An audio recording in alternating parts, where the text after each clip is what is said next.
Somewhere beneath the surface of an ancient landscape, hidden behind layers of rock and darkness, a staircase descends into the earth.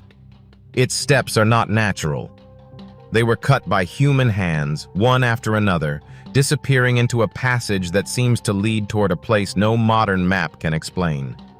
There is no sign telling us who built it, no inscription revealing its purpose, no voice from the past explaining what waited at the bottom. Only stone, darkness, and a question that becomes more disturbing the deeper we look. What were these people trying to reach?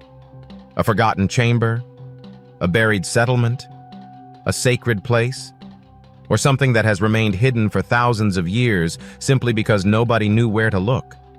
The staircase may be mysterious on its own, but it becomes even more intriguing when placed beside other ancient discoveries scattered across the world.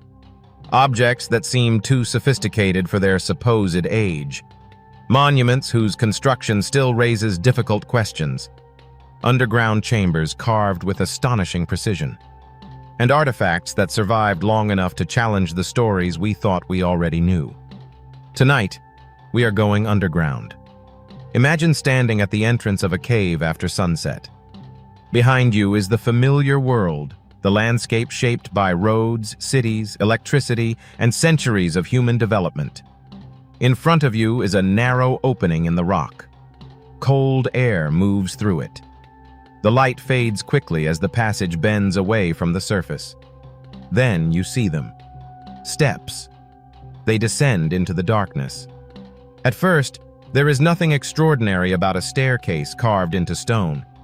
Ancient people built them in caves, temples, tombs, quarries, and underground settlements all over the world. Stairs were practical. They connected different levels. They allowed people to reach water, storage rooms, burial chambers, or places of worship. But the mystery begins when the surrounding structure doesn't seem to match any obvious purpose. Why build a staircase where almost nobody could see it? Why spend the enormous effort required to cut dozens or even hundreds of steps into solid rock? And why place such a structure inside a cave, hidden from the landscape above? Archaeology has learned an important lesson from discoveries like these. The absence of an obvious explanation does not automatically mean something supernatural happened. It means the evidence is incomplete. And sometimes, incomplete evidence can be more fascinating than a complete story. For thousands of years, landscapes change. Rivers move. Forests disappear. Deserts expand. Glaciers cover entire continents. Cities collapse and become buried beneath newer cities. What was once a road can become a field. What was once a settlement can disappear beneath vegetation. And what was once an entrance can become sealed by rock and sediment. The people who built these places are gone. Their languages may be forgotten. Their beliefs may have disappeared with them. But the stone remains. That is why archaeology can sometimes feel less like reading history and more like solving a crime scene where the witnesses died thousands of years ago. Every mark on a wall becomes evidence. Every broken object becomes a clue. Every unusual measurement raises another question. And underground, the clues can survive remarkably well. The darkness protects them from sunlight. The temperature can remain stable. Buried chambers can escape erosion. Objects hidden beneath the surface may survive long after everything above them has been destroyed. This is exactly why some of the most fascinating archaeological discoveries have been found underground. In Egypt, for example, explorers entered the Serapeum of Saqqara and encountered enormous granite sarcophagi built for the sacred Apis bulls. These were not simple stone boxes. Some weighed dozens of tons and were finished with remarkable precision. They had to be transported through narrow underground corridors and positioned inside chambers cut into the bedrock. The obvious question is not simply how the Egyptians built them. It is why they built them that way. Ancient Egypt possessed sophisticated knowledge of mathematics, surveying, stoneworking, and engineering. There is no need to invent lost technology to explain every achievement. but acknowledging their capabilities does not eliminate the mystery. In some cases, it makes the questions even more interesting. Because the more we understand what ancient engineers could do, the more carefully we have to examine what they actually did. The same principle appears thousands of miles away. In Costa Rica, enormous stone spheres were produced by ancient societies of the Diqui region. Some are remarkably symmetrical, and their purpose remains debated. Were they symbols of status, markers of important locations, objects connected to political or ceremonial life? We have possibilities. We do not have certainty. And then there is the Iron Pillar of Delhi. Standing in the open air for roughly 15 centuries, the pillar became famous for its unusual resistance to corrosion. Its survival was once treated as evidence of an almost impossible ancient technology. But modern metallurgical research offers a much more grounded explanation involving the composition of the iron and the protective layer that formed on its surface. The mystery did not disappear. It changed. That distinction matters, because ancient history is filled with objects that look impossible until we understand the science behind them. And it is also filled with objects for which our evidence remains incomplete. The danger is that these two categories are often mixed together. An unexplained artifact becomes an impossible artifact. An unusual construction becomes proof of an advanced civilization. A strange carving becomes evidence of technology. And eventually, speculation becomes repeated so many times that people begin to remember it as fact. Our investigation will not do that. Instead, we will follow the evidence as far as it goes. And when the evidence stops, we will stop with it. But that does not mean the journey becomes less mysterious. In fact, it becomes more interesting. Because some discoveries really do force archaeologists to reconsider what they thought they knew. Consider the landscapes beneath Antarctica. Today, Antarctica appears almost completely hostile to human life. Vast ice sheets cover mountains, valleys, and ancient geological formations. In places, the ice is nearly 2 miles thick. Yet beneath that frozen surface is another world. A world shaped by rivers. A world containing ancient valleys and highlands. A world that existed before the continent became the frozen wilderness we know today. Scientists can reconstruct parts of this buried landscape using radar and satellite measurements. The ice has preserved features that have been hidden for millions of years.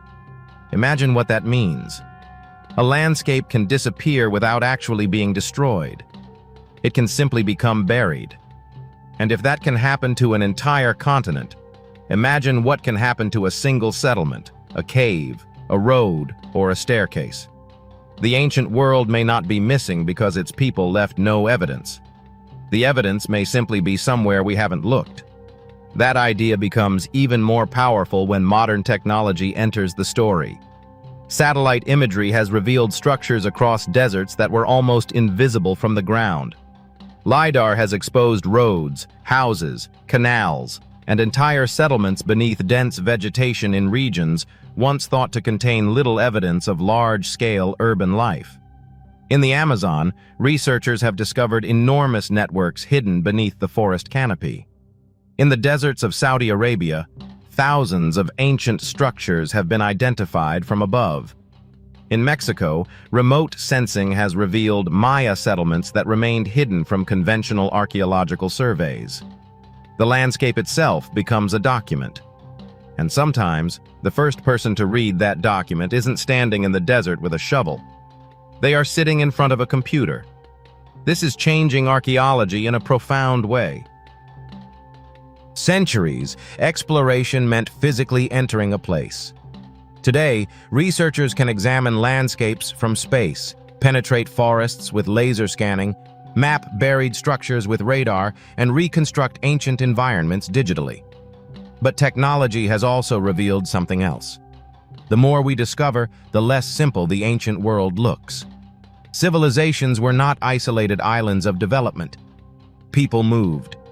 They traded. They experimented. They adapted. They built enormous structures with tools that were simple compared with ours, but used with extraordinary skill. And sometimes, they created things whose original purpose remains uncertain. That is where our staircase brings us back. A staircase is a simple idea. Step after step, downward, towards something. But the person who built it knew where it was supposed to go. They knew what waited beyond the darkness. We don't. That single difference separates us from the people who created it. For them, the staircase had a destination. For us, it has become a question. And perhaps that is what makes ancient mysteries so powerful. We are not simply looking at old stones. We are looking at the remains of decisions made by people who believed those decisions were worth the effort. Someone decided to cut the first step. Someone cut the second. Someone continued deeper. And eventually, the staircase became part of a structure large enough to survive thousands of years. What were they building? What were they protecting? What were they hiding? And what would we discover if we could follow those steps all the way to the bottom? The answer may be ordinary. It may be religious. It may reveal an ancient engineering solution that we simply haven't understood yet. Or it may open another mystery entirely. Because in archaeology, finding the entrance is rarely the end of the story. Sometimes, it is the moment the real story begins. The deeper we look beneath the surface, the more complicated the ancient world becomes. What appears from above to be an ordinary landscape can conceal chambers, tunnels, stairways, storage rooms, burial sites, and entire settlements carved into the earth. For ancient people, going underground was not simply a way to escape the weather. In many places, it was a solution to problems that still challenge humans today. Where to find water, how to store food, how to survive extreme temperatures, how to protect valuable objects, and how to create sacred spaces separated from the ordinary world. And sometimes the underground structures they left behind are so enormous that the first question is not why they were built. It is how anyone managed to build them at all. One of the most famous examples comes from central Turkey, where entire communities once lived beneath the surface. In Cappadocia, volcanic landscapes were gradually carved into caves, tunnels, rooms, churches, storage areas, and underground complexes. Some passages descend through multiple levels, creating a hidden world beneath the ground. Standing inside one of these places today, it is easy to imagine a civilization disappearing underground. But the reality is more interesting. These were not mysterious cities created overnight by an unknown civilization. They were the result of people understanding their environment and taking advantage of soft volcanic rock that could be excavated with relatively simple tools. Once carved, the underground spaces offered something extremely valuable: protection. The temperature below the surface remained relatively stable. Food could be stored. People could shelter during periods of danger. And narrow passages could be controlled.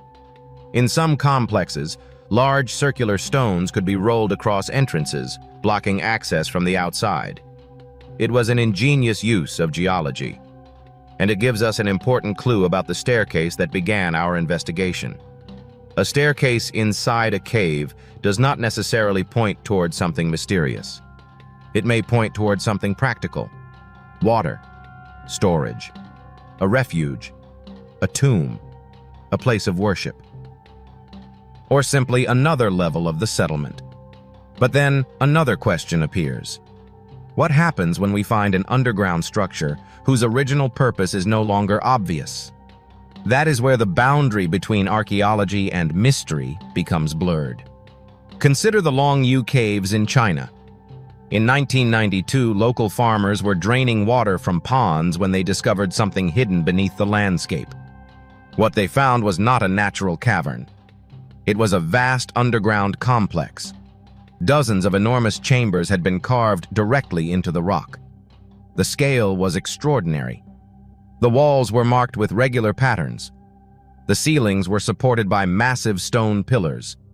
Stairways descended into the chambers, and carefully designed channels controlled water entering from above. Today, Researchers generally believe the caves were created by human labor more than 2,000 years ago. But there is a problem.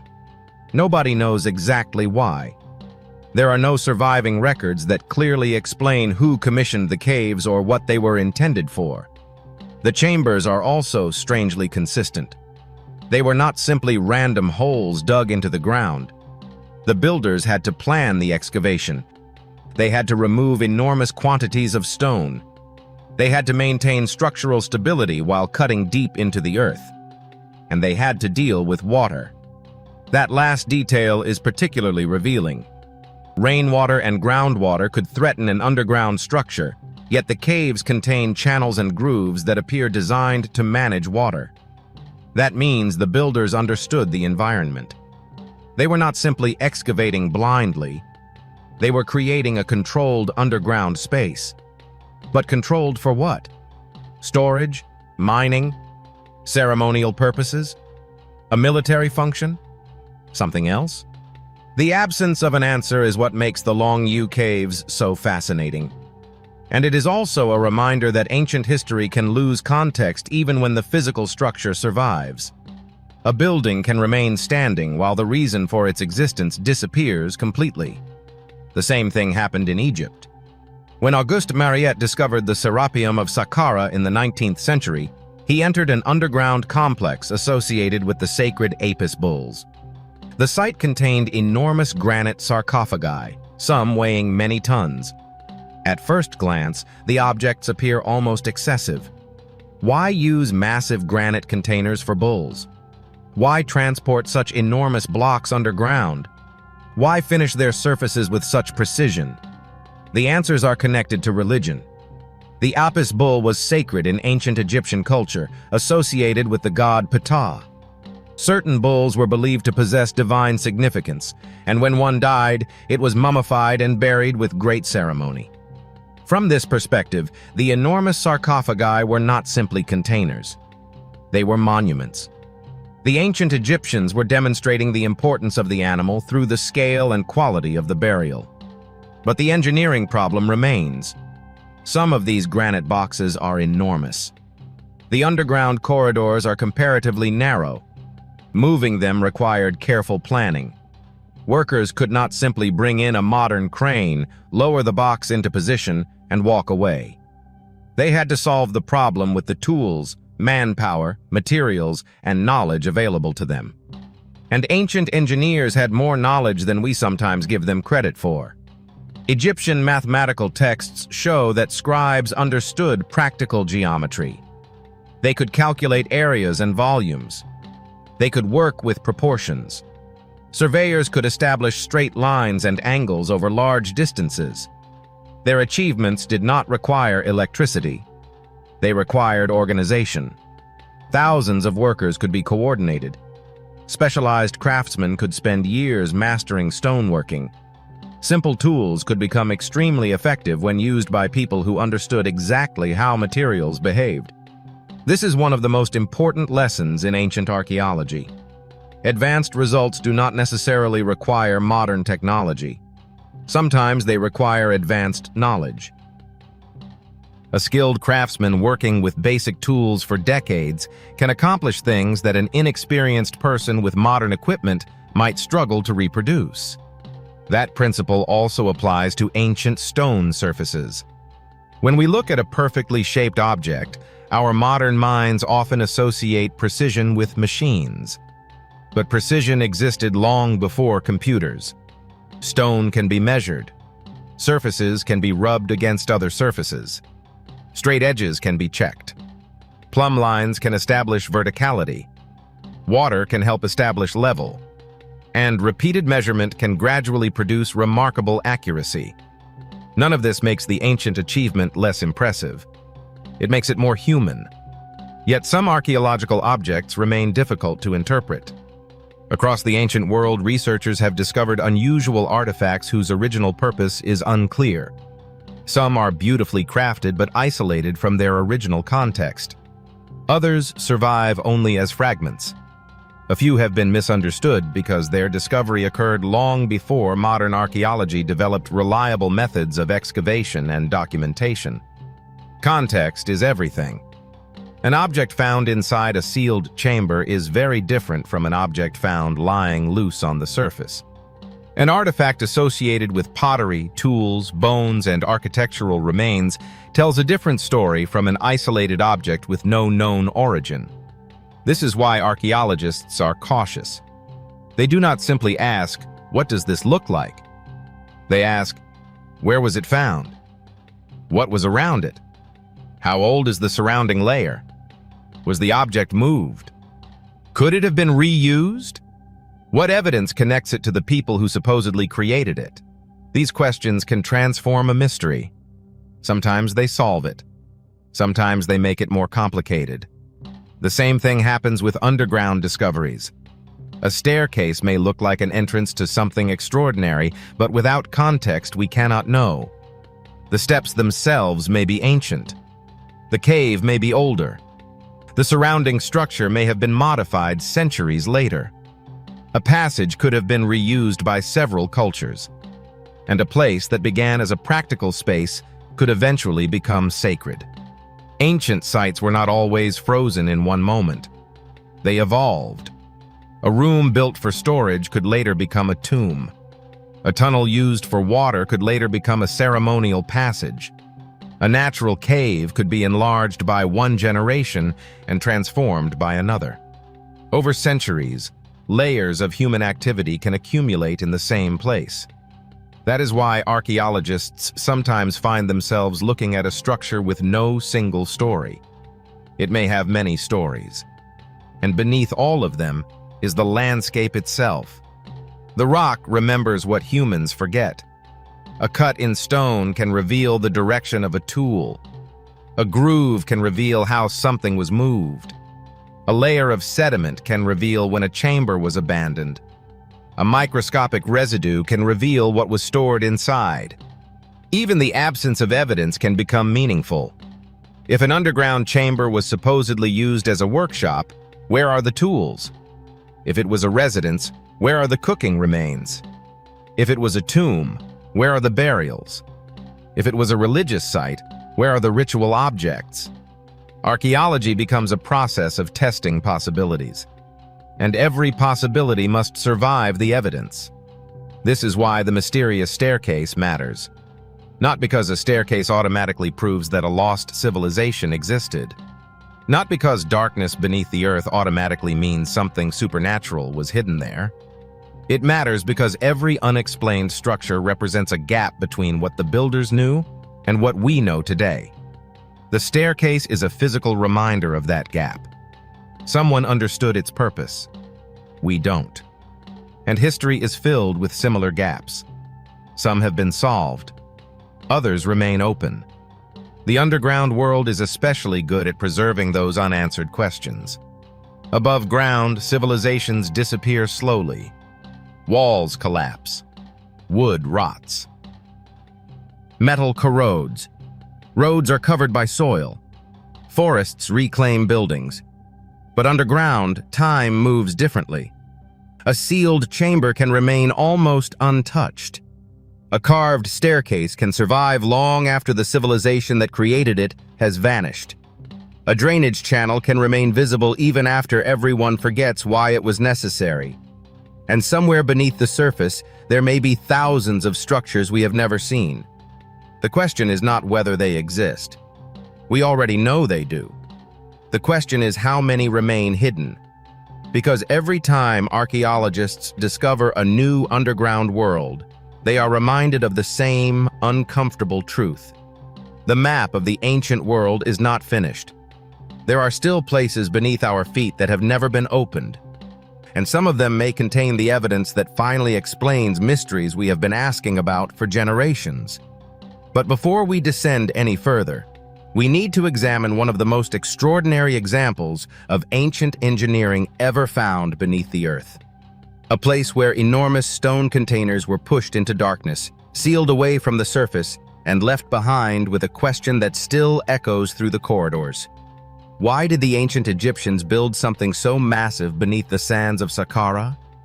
And how did they get those colossal stones into the places where we find them today? Beneath the ancient sands of Saqqara, The surface gives little warning of what lies below.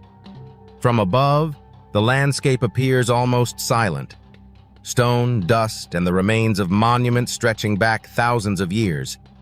But hidden beneath this familiar desert is a world built for the dead, and inside it are some of the most enormous stone containers ever placed underground.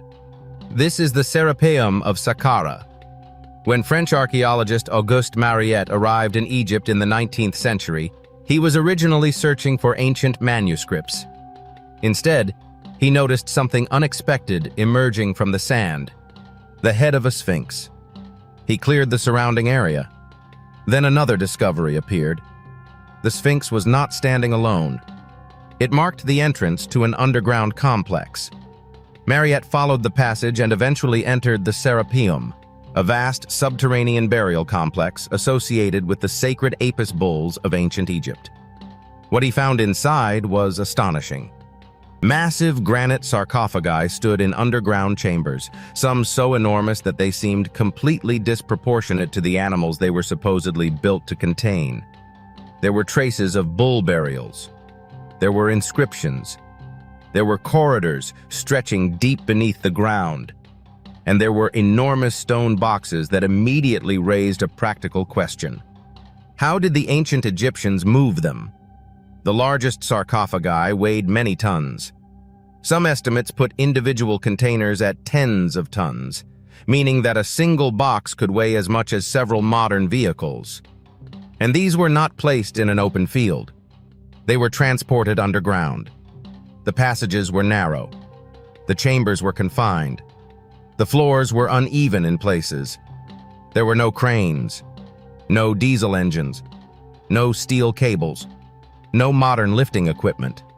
Yet somehow the Egyptians brought these enormous objects into the complex, positioned them inside burial chambers, and in many cases produced remarkably precise surfaces and right angles.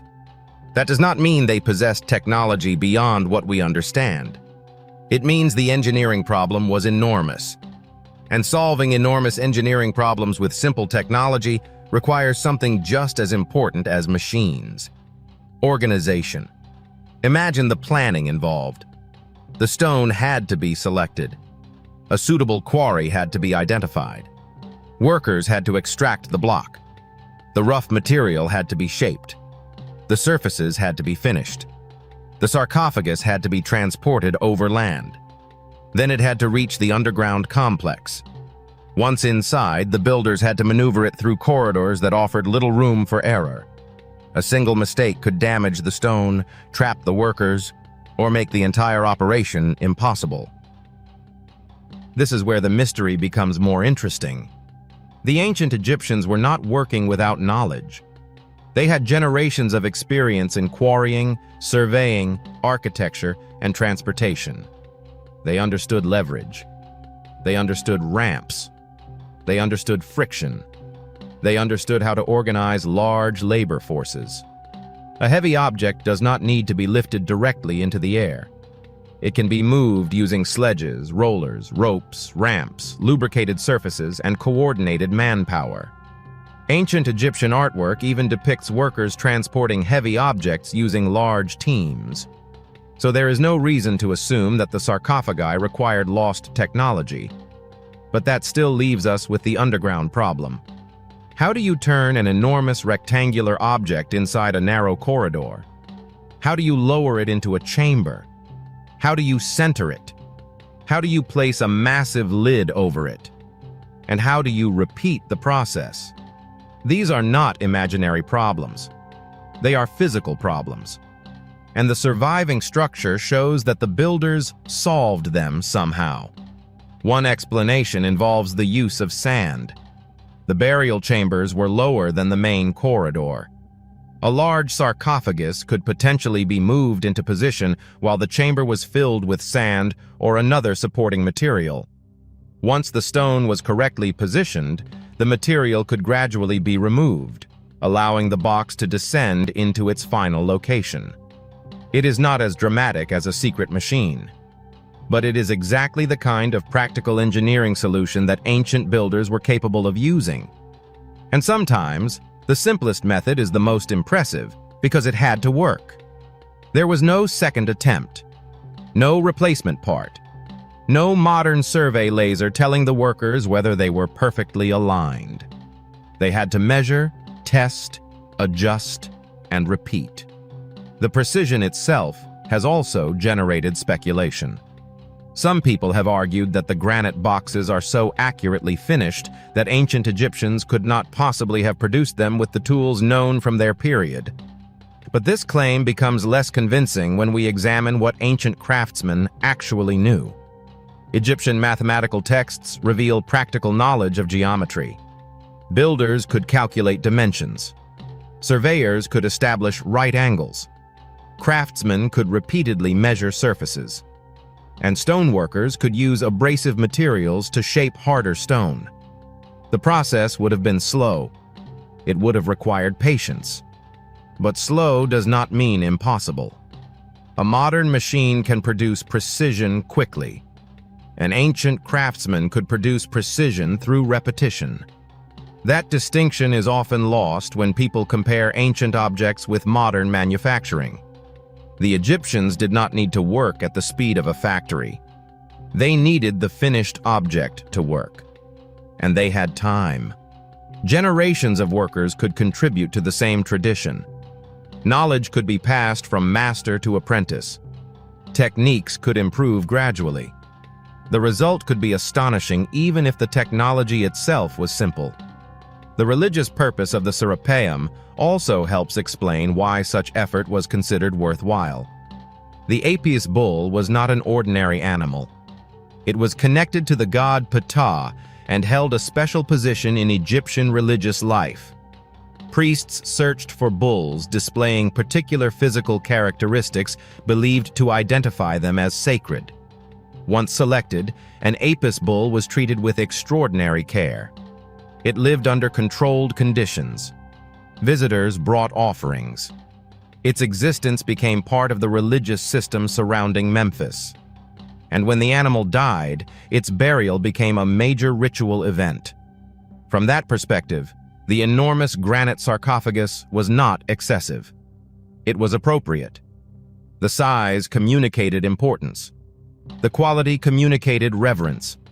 The underground complex created a monumental environment for the dead. But then we encounter another mystery. If these were sacred burials, why are some of the sarcophagi so enormous? The physical size of the animals does not require containers anywhere near this scale. This has encouraged alternative interpretations. Some have suggested that the boxes were not actually designed for bulls in the way we imagine. Others have proposed strange technological or even energy-related theories. One popular modern theory claims the granite boxes were somehow used as ancient pressure chambers or electrical devices. The idea usually focuses on quartz contained within granite and the fact that pressure can produce electrical effects in certain materials. It is an interesting concept, but there is an important problem. There is no strong archaeological evidence showing that the Serapeum sarcophagi were designed as electrical generators. The presence of quartz in granite does not automatically turn a stone box into an energy machine. And the discovery of animal remains and religious inscriptions fits much more comfortably with the known funerary role of the site. This is an important distinction. An unusual physical property is not the same thing as evidence of intentional technological use. Ancient structures should be investigated scientifically, but mystery should not become an excuse to fill gaps with whatever explanation sounds most exciting. The real story is already remarkable. Human beings carved enormous stone containers from granite. They transported them. They brought them underground. They created a complex network of passages and chambers. They performed elaborate religious rituals around sacred animals. And they did all of this more than 2,000 years ago. That is not a primitive story. It is the story of a sophisticated society capable of coordinating labor, mathematics, engineering, religion, and monumental architecture on a massive scale. And there is another detail that makes the Serapeum even more fascinating. The ancient Egyptians were not simply burying objects. They were preserving an entire religious worldview. The underground chambers represented a boundary between worlds. The living remained above. The sacred dead remained below. The stone became the bridge between them. Perhaps that is why underground places appear so often in ancient cultures. The earth itself was mysterious. It was where the dead returned, where water disappeared, where seeds were buried before new plants emerged, where darkness could represent transformation. A staircase descending underground could therefore have a meaning far beyond transportation. It could symbolize a journey, a passage, a transition, a movement from one world into another. And that brings us back to our mysterious cave. We began with a staircase disappearing into darkness. The Serapeum shows us why such a staircase should not immediately be interpreted as evidence of something impossible. Ancient people had reasons to go underground. They had the engineering ability to create extraordinary structures, and they often invested enormous effort into places that modern people might consider unnecessary. But there is still something unsettling about standing at the bottom of an ancient staircase. Because the deeper you go, the more you leave the world of assumptions behind. Every wall becomes evidence. Every chamber becomes a question. Every tool mark becomes a message from someone who never expected us to be there. The Egyptians left enough evidence for us to understand much of the Serapeum, but not everything. We still debate details of its construction. We still study the techniques used to move and position the enormous stones. And we still encounter questions about why certain objects were made on such an enormous scale. The ancient builders knew exactly what they were doing. The uncertainty belongs to us. And perhaps that is the real lesson. History does not become mysterious because ancient people were incapable of extraordinary things. It becomes mysterious because they were capable of far more than we sometimes imagine. And the Serapeum is only one example. Across the world, another class of ancient objects creates a different kind of question. Not massive stone boxes, not underground chambers, but metal. Metal that appears strangely advanced for its age. Metal that survived conditions that should have destroyed it. And one object standing in the open air for roughly 15 centuries became famous for exactly that reason. The Iron Pillar of Delhi. Its surface should have told a story of rust. Instead, it told a story of resistance. And the explanation may be hidden not in lost technology, but in the chemistry of the ancient metal itself. Imagine descending into a cave expecting nothing more than darkness, only to discover a staircase carved deep into the stone, disappearing into a place no map can explain. Who built it? Why was it hidden? And what was waiting at the bottom? Across the world, archaeologists have uncovered objects and structures that seem to appear in the wrong chapter of human history. An iron pillar that survived centuries without rusting. Metal objects whose origins challenge what we think ancient craftsmen could achieve. Stone spheres shaped with astonishing precision. And carvings that appear to show something strangely familiar. Individually, each discovery has a possible explanation. But when these mysteries are placed side by side, a darker question begins to emerge. What if the ancient world was more sophisticated, more experimental, and more mysterious than we have imagined? Tonight, we follow 7 discoveries scattered across continents, beginning with a staircase hidden inside a cave. And by the end, you may find yourself looking at ancient history very differently. Deep beneath an ancient landscape where sunlight disappears and sound seems to be swallowed by stone, there are places that feel less like natural formations and more like forgotten pieces of a civilization that vanished without leaving a clear explanation. Caves have always fascinated humanity. They were shelters, burial places, temples, hiding places, and sometimes gateways into worlds that ancient people believed existed beneath their feet. But every once in a while, archaeologists find something inside a cave that immediately changes the question. Instead of asking, What is this cave? They have to ask, who built this?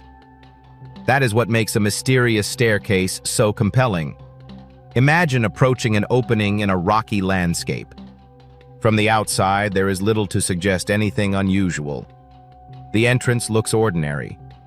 The interior is dark, cold, and silent.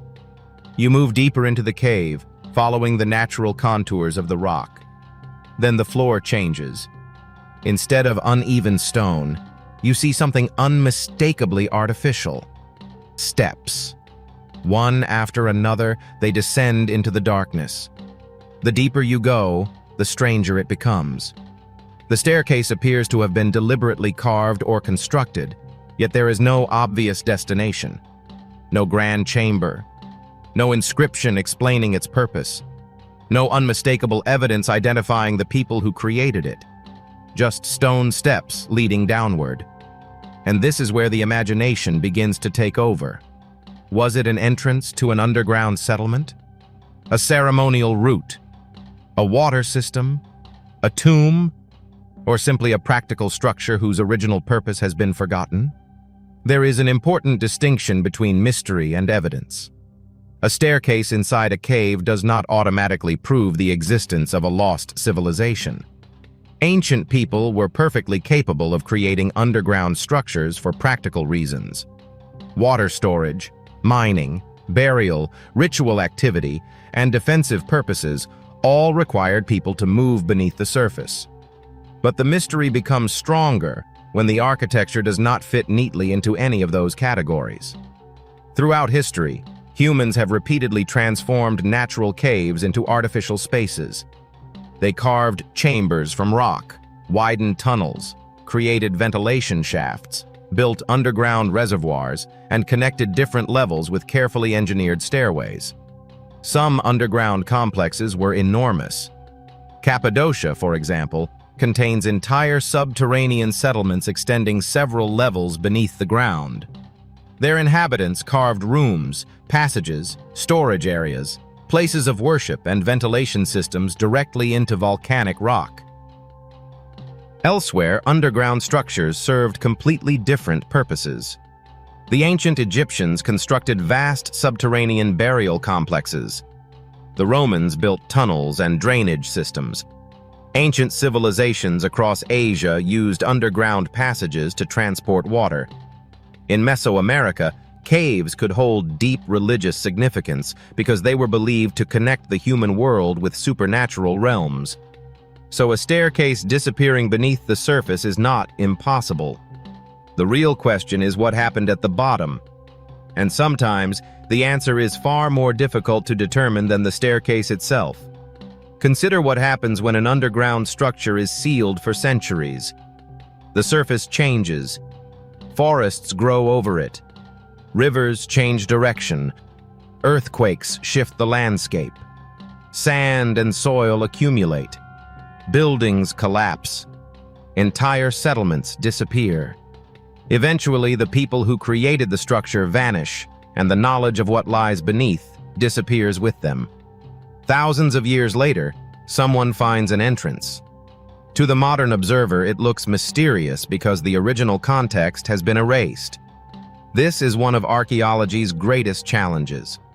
Archaeologists are not simply searching for old objects. They are reconstructing relationships between objects, buildings, landscapes, and people. A stone staircase by itself tells us very little. But a staircase beside pottery could tell us about habitation. A staircase beside burial remains could indicate a funerary complex. A staircase beside water channels could reveal an ancient hydraulic system. A staircase leading toward a sealed chamber containing artifacts could completely change the story.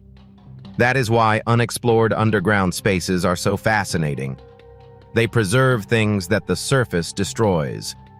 Above ground, wind, rain, sunlight, agriculture, construction, and human activity can erase evidence over centuries. Underground, the environment can become a time capsule.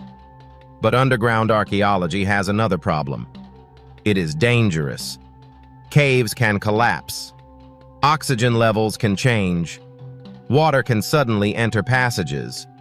Narrow tunnels can become impossible to navigate, and some chambers may remain inaccessible without excavation. That means discovering a staircase is sometimes only the beginning.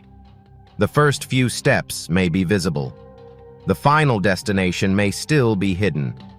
And this is where the story connects to another mystery that appears again and again throughout archaeology. Ancient objects that seem to belong to the wrong time. Objects that make us stop and ask whether our understanding of technological history is complete. Take the iron pillar standing in Delhi. For more than 1,000 years, it has remained exposed to the atmosphere while showing remarkably little corrosion. At first glance, that sounds impossible. Modern iron rusts. Ancient iron should rust even more. Yet this pillar has survived for roughly 15 centuries. The explanation is not supernatural. Scientists have studied its composition and surface chemistry, and found that its remarkable corrosion resistance can be explained through the characteristics of the iron, phosphorus, slag, and the environmental conditions that helped form a protective layer. But the discovery remains impressive for another reason. It reminds us that ancient metallurgy was not primitive in the simple way we sometimes imagine. Ancient craftsmen did not possess modern laboratories, computer simulations, or industrial furnaces. Yet through experimentation, observation, and generations of accumulated knowledge, they developed techniques capable of producing remarkable materials. And this is the pattern we begin to see. A mysterious staircase. A strangely durable metal. Stone objects shaped with extraordinary precision. Ancient structures that seem far beyond what we expect from their age. None of these discoveries requires us to rewrite human history, but together, they force us to confront an uncomfortable truth. We often underestimate people who lived thousands of years ago. We imagine the ancient world as primitive because we compare it to ourselves. But intelligence did not begin with electricity. Engineering did not begin with computers. And experimentation did not begin with modern science. Ancient people watched the stars. They measured distances. They learned how stone behaved. They experimented with metals. They developed mathematics. They constructed enormous monuments without cranes. They moved massive blocks without engines. And they built underground worlds that sometimes remain difficult for us to fully understand. So when we find a staircase descending into darkness, perhaps the most interesting question is not whether something impossible lies beneath it. Perhaps the more important question is this: what ordinary explanation have we failed to notice? Because archaeology has repeatedly shown that the truth can be stranger than the legend, but it can also be more impressive. And somewhere beneath an ancient landscape, behind a forgotten entrance, those stone steps may still be waiting. Step by step, meter by meter, leading deeper into a chapter of human history that has not yet been completely understood. And if the staircase is only the beginning, then what happens when we reach the bottom? That is where the next mystery begins. There are moments in archaeology when a discovery does not simply reveal something about the past. It creates a new problem. An object is uncovered, carefully documented, placed in a museum, and examined by experts. And yet, instead of closing the mystery, it opens another door. One of the most fascinating examples comes from Costa Rica, where enormous stone spheres were discovered scattered across the landscape. At first, they almost look natural. Perfectly rounded stones sitting among forests, fields, and archaeological sites. But then you get closer. Their surfaces are remarkably smooth. Their shapes are almost perfectly spherical. Some are small enough to lift. Others weigh several tons. And suddenly, the question changes. How did ancient people make them? More importantly, why? The stone spheres of Costa Rica are among the most famous archaeological objects in Central America. Many were created by the ancient communities of the Diqui region, long before modern machinery existed. Their appearance is almost unsettling. A natural boulder usually carries scars of weathering, fractures, irregular edges, and asymmetry. These spheres, however, can appear deliberately engineered. Some were shaped from granodiorite, a hard volcanic rock. Others were made from different materials. Ancient craftsmen had to break, grind, hammer, and polish these enormous stones until they reached their final forms.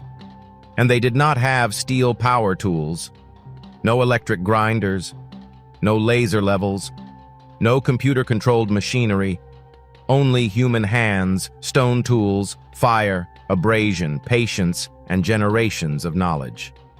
That alone is impressive. But the mystery becomes deeper when we ask why they were created. More than 1,000 spheres have been documented in Costa Rica and nearby regions, although many were moved from their original locations during the 20th century. Some were placed outside government buildings. Some ended up in private gardens. Others were damaged or destroyed. Their original archaeological context was often lost. And context is everything. An artifact removed from its original location is like a single page torn from an ancient book. You can read the words, but you may never know what chapter they belonged to. Archaeologists have proposed several explanations for the spheres. Some may have marked important locations. Others could have represented social power or status. Some may have been arranged according to astronomical or geographical patterns. There are even theories connecting them with political authority, because enormous objects that required organized labor could have demonstrated the power of the people who commissioned them. But there is no single explanation that solves every sphere, and that uncertainty has created legends. Some people have claimed that the spheres were made by an unknown advanced civilization. Others have suggested that they were ancient astronomical devices. And the most extreme theories have even connected them to visitors from somewhere beyond Earth. But there is an important lesson here. We do not need aliens to make ancient history fascinating. The real story is already extraordinary. Imagine living in a society without modern transportation and deciding that you are going to create a stone sphere weighing several tons. You must locate suitable rock. You must extract it. You must transport it. You must shape it. You must smooth it. And finally, you must move it into position. Every stage requires planning. Every mistake costs enormous effort. And yet ancient communities accomplished this repeatedly. The spheres also reveal something else. Precision does not necessarily require modern technology. Humans can achieve remarkable results with simple tools when they have enough time, skill, and knowledge. This is a theme that appears throughout ancient archaeology. Consider the enormous stone structures found in different parts of the world. The techniques are not identical. The cultures are not connected in any obvious way. Yet again and again, ancient people mastered materials that appear intimidating to us. They learned how to split stone. They understood angles. They knew how surfaces behaved under pressure. They developed methods for moving heavy objects, and they passed those skills from one generation to another. The Costa Rican spheres therefore raise a fascinating question. When we see something that looks technologically impossible, are we actually seeing evidence of a lost technology? Or are we simply seeing the result of ordinary technology used extraordinarily well? The difference matters, because a lost technology does not have to mean electricity, engines, or machines. It could be a technique, a method of polishing, a forgotten quarrying process, a particular way of moving stone, a form of measurement that was never written down. Ancient knowledge could disappear without leaving a textbook behind. And sometimes the only surviving evidence is the object itself. Now imagine returning to that forest centuries ago. The sphere is freshly finished. Its surface is smooth. Workers stand around it. The community watches.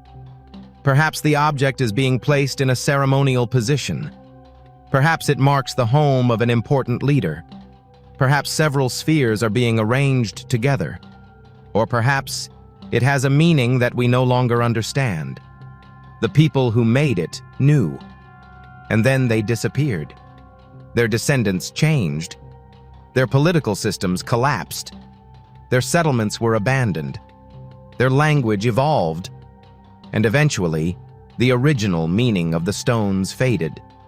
The sphere remained, silent, perfectly round, waiting for archaeologists thousands of years later to ask the same question. Why? And Costa Rica is not the only place where ancient objects challenge our assumptions. Travel across the world to India, and another object stands exposed beneath the open sky. The Iron Pillar of Delhi. It is not enormous compared with some ancient monuments, but its survival is extraordinary. The pillar is roughly 1,600 years old. It is made primarily of wrought iron. And despite centuries of exposure to Delhi's climate, it has resisted corrosion remarkably well. For a long time, this seemed almost impossible. How could ancient metal survive when modern iron can deteriorate rapidly? The answer turns out to be a combination of metallurgy and environment. Ancient Indian ironworkers developed a sophisticated process involving repeated forging and the use of iron ore with particular chemical characteristics. The pillar contains relatively high phosphorus and other components that contributed to the formation of a thin protective layer on the surface. That layer helped slow further corrosion. In other words, there is no need to invoke mysterious technology. There is something more interesting. Human craftsmanship was already capable of producing this result more than a millennium ago. The pillar demonstrates how dangerous it can be to judge ancient civilizations by modern expectations. If we see an object surviving for 1,600 years, our first reaction may be that its creators must have possessed some secret technology. But sometimes the secret is simply knowledge that has been forgotten. That distinction appears again in another category of ancient mystery: metal appearing where it seemingly should not. There have been discoveries and claims involving unusual metals found in geological environments, including reports of metal objects associated with coal seams supposedly millions of years old. These stories are often repeated as evidence that advanced technology existed before humans. But this is where skepticism becomes essential. A metal object inside a geological formation does not automatically prove that it is as old as the surrounding rock. The object may have entered later through cracks. The geological interpretation may be wrong. The object may have been misidentified. Or the story may have changed through repetition. Archaeology depends on context.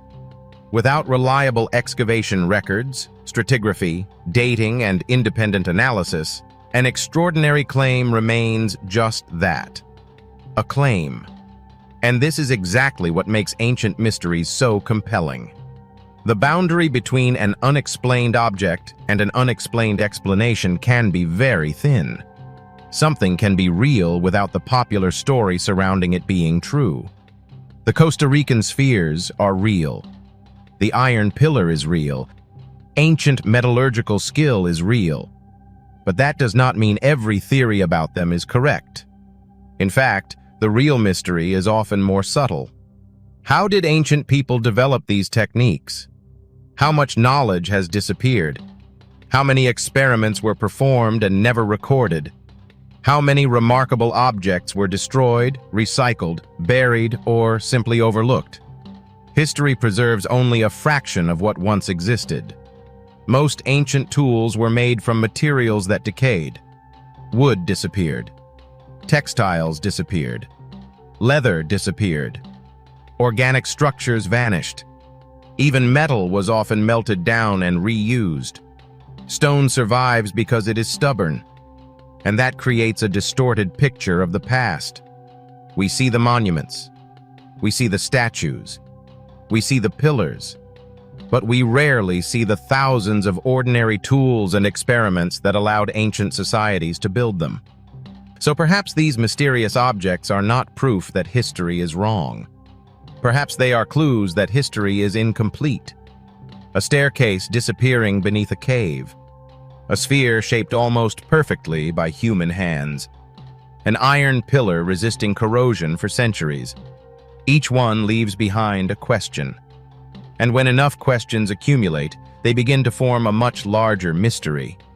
Not whether ancient people had impossible technology, but whether we have underestimated just how much they already knew. Because sometimes the most mysterious thing about the ancient world is not what we cannot explain. It is what we thought we already understood. There is a strange moment when an archaeological discovery stops looking like an artifact and starts looking like a message from another world. You are standing in front of an object created thousands of years ago, and its shape feels strangely familiar. The materials are ancient. The context is ancient. The people who created it lived in a world without engines, aircraft, electricity, or computers. Yet the image seems to show something that resembles technology. That is exactly why certain ancient carvings have become some of the most debated objects in archaeology. One of the most famous examples comes from Mexico. Deep within the history of Mesoamerica, ancient civilizations created enormous monuments, temples, sculptures, and stone reliefs. Their artists recorded rulers, gods, warriors, animals, ceremonies, and stories in astonishing detail. But occasionally, a carving appears to show something that modern viewers interpret very differently. A person appears to be seated inside a strange structure. There are lines surrounding the figure. Objects appear to extend behind or above the body. And to modernize, the entire composition can resemble the interior of a machine, a cockpit, a control room, even a spacecraft. The most famous example is the so-called Palenque sarcophagus lid, associated with the Maya ruler Kinich Janab Pakal. For decades, alternative history writers have pointed to the carving as evidence that the Maya knew about advanced technology. They argue that Pakal appears to be sitting inside some kind of machine. His hands seem positioned near controls. His feet appear to operate pedals. A mysterious object seems to extend behind him, and flames or exhaust-like shapes appear beneath. Viewed through a modern technological lens, the image can look astonishing. But archaeology tells a very different story. The monument was created within a deeply religious Maya context. The figure is not simply a man sitting inside a machine. It is Pakal being represented in a symbolic journey into the supernatural world. The strange forms surrounding him have been interpreted through Maya mythology, particularly imagery associated with the world tree, the underworld, and rebirth. The object that resembles an engine is not necessarily an engine. The apparent controls are not necessarily controls. The flames may represent supernatural symbolism rather than propulsion. And this is where one of the biggest problems in ancient mystery stories appears. We interpret ancient images using modern eyes. If we see a shape that resembles a rocket, we call it a rocket. If it resembles a computer, we see a computer. If it resembles a helmet, we assume a helmet. But resemblance is not evidence of identity. A cloud can resemble a face without being a person. A mountain can resemble a pyramid without being constructed by humans. And a religious carving can resemble a machine without having anything to do with technology. Still, the fascination remains. Because the ancient artist created an image complex enough that, centuries later, modern people can look at it and recognize something familiar. That tells us something important about human perception. We are extremely good at finding patterns, sometimes too good. We connect dots even when the dots were never intended to be connected. But there are other ancient artifacts where the mystery is not simply about interpretation. It is about materials. One of the most fascinating materials discovered from antiquity is a strange metallic alloy known as Damascus steel. The name has become associated with beautifully patterned blades. But the technology behind some historical forms of high-quality crucible steel was remarkably sophisticated. Ancient metalworkers in South Asia developed methods for producing steel with properties that could be difficult to reproduce consistently even much later. The raw materials were heated inside crucibles. Carbon levels were controlled. The metal cooled slowly. And through a combination of chemistry, temperature, and craftsmanship, the resulting steel could develop a distinctive internal structure. When polished and forged correctly, it could produce extraordinary blades. To someone unfamiliar with metallurgy, this might look like ancient magic. But it was not magic. It was accumulated knowledge. A blacksmith did not need to understand atoms to understand metal. They could learn through experience. Heat the material too much and it fails. Cool it differently and the pattern changes. Use a particular ore and the result improves. Repeat the process for generations and the technique becomes tradition. This is one of the most important things to remember when looking at ancient technology. Scientific understanding and practical knowledge are not the same thing. A person can create an excellent material without knowing the modern physics and chemistry behind it. Our ancestors were experimenters. They simply used different laboratories. Their laboratories were furnaces, forests, rivers, mountains, workshops, and battlefields. And some of their experiments produced results we still find impressive. Now consider another famous mystery: the Antikythera mechanism. When divers recovered fragments of this corroded object from a shipwreck near the Greek island of Antikythera, nobody initially understood what they were looking at. It looked like a damaged lump of bronze. But inside were gears, dozens of them. Tiny, carefully engineered gears arranged into a complex mechanical system. Modern imaging eventually revealed an extraordinary device capable of modeling astronomical cycles. It could track the movements of celestial bodies and predict astronomical events. For a long time, people imagined ancient Greece as a civilization of philosophers, temples, sculptures, and simple machines. The Antikythera mechanism shattered that simplistic image.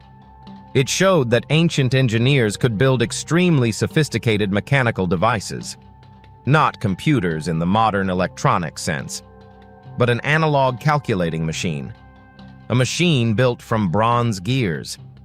And suddenly the question became uncomfortable. If one such device survived, how many others existed? How many were destroyed? How many corroded beneath the sea? How many were melted down for scrap? How many were made from materials that disappeared completely? The archaeological record is not a complete archive. It is a survivor's archive. We discover what happened to survive. And that means our picture of ancient technology may be dramatically incomplete. Think about a modern city thousands of years from now. Imagine that almost everything has disappeared. Plastic has degraded. Electronic components have corroded. Buildings have collapsed. Cars have rusted away. Only a few monuments made of stone remain. Future archaeologists might find a concrete foundation and conclude that our civilization had simple architecture. Then they discover a surviving piece of a satellite. Suddenly, the story changes. That is essentially what archaeology sometimes experiences. A single object can reveal an entire technological world that we did not know existed. This is why unusual metal artifacts deserve careful investigation. Take the famous Delhi iron pillar again. Its corrosion resistance is impressive, but the mystery becomes much less mysterious when chemistry enters the picture.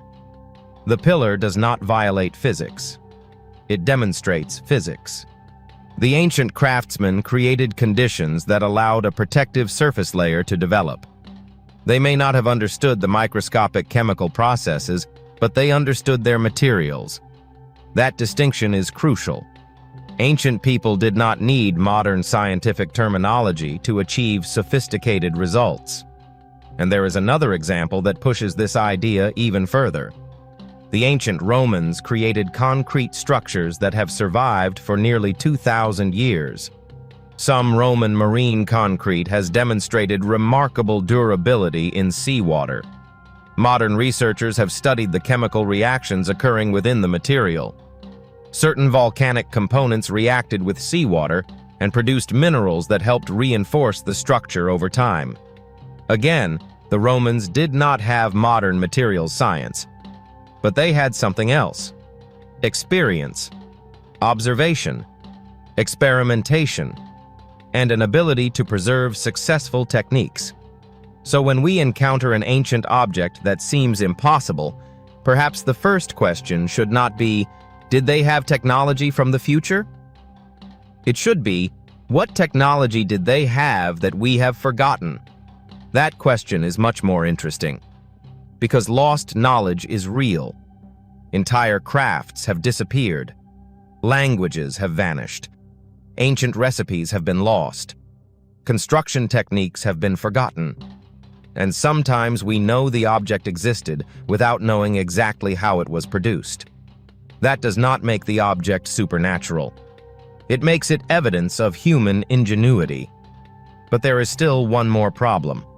Some artifacts genuinely do not fit neatly into what we expect. Their dating is uncertain. Their original context is unclear. Their manufacturing process remains debated. And in these cases, scientists must resist two opposite temptations. The first is to immediately declare the object proof of something extraordinary. The second is to dismiss it simply because it is inconvenient. The correct approach is slower. Examine it. Date it. Test its composition. Study its manufacturing marks. Compare it with other artifacts. Look at the archaeological layer where it was found. Search for independent evidence, and then accept whatever conclusion the evidence supports. Sometimes that conclusion will be ordinary. Sometimes it will be astonishing. And sometimes the honest answer will simply be, we don't know yet. Perhaps that is the most powerful sentence in archaeology. Because we don't know is not failure. It is an invitation. An invitation to dig deeper, to test again, to question assumptions, and to remember that the ancient world was not a primitive version of our own. It was its own world, filled with technologies, beliefs, experiments, mistakes, discoveries, and achievements that disappeared long before we arrived. And somewhere in the darkness of an ancient cave, beneath layers of rock and forgotten soil, there may still be another object waiting. Something that looks impossible. Something that forces us to ask whether the past was simpler than we imagined, or far more complicated.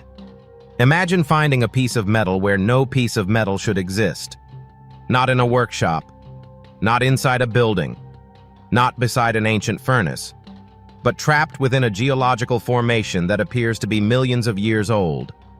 At first, the discovery sounds impossible. If the surrounding rock is genuinely ancient, then how could a manufactured object exist inside it? This is the kind of mystery that can spread around the world in a matter of days. A photograph appears. A short description follows. Someone claims the object is millions of years old. Then the story becomes something much larger. Suddenly, the artifact is no longer just an unusual object. It becomes evidence of a lost civilization, a forgotten technology, or even a civilization that existed before humanity. But this is exactly where we have to slow down. Because some of the most convincing archaeological mysteries become much less mysterious once the geological context is examined carefully. And yet, even when a sensational claim turns out to be misleading, the real story can still reveal something fascinating about the ancient world. One of the most famous examples involves reports of metal objects found inside coal. Coal is ancient, very ancient. It forms from plant material that accumulated, was buried, compressed, heated, and transformed over enormous periods of geological time. So if a modern-looking metal object were genuinely trapped inside a coal seam and had formed at the same time as the coal, the implications would be extraordinary. It would mean that the object existed long before humans. That would overturn almost everything we know about the history of technology. But there is a critical problem. Finding an object inside coal does not automatically mean the object is as old as the coal itself. Geological formations are not sealed glass containers. Rock can crack. Minerals can move. Sediment can be disturbed. Objects can become embedded later. And in some famous cases, the original documentation is incomplete. This is why geologists distinguish between the age of the surrounding material and the age of the object. They are not automatically the same. Imagine dropping a modern coin into wet concrete. Thousands of years later, someone discovers the coin embedded inside a hardened block. Would the coin be thousands of years old? Of course not. The material surrounding it would be old. The coin would not. The same principle applies in geology, although the processes are much more complicated. This is why extraordinary claims require extraordinary documentation. Where exactly was the object found? Who discovered it? Was the location recorded? Was the geological layer undisturbed? Were independent experts present? Was the object tested? Was the surrounding material dated? Can the entire chain of evidence be reconstructed? Without those answers, a photograph of a strange artifact is not enough. But there is another side to this story. Ancient metallurgy really was remarkable.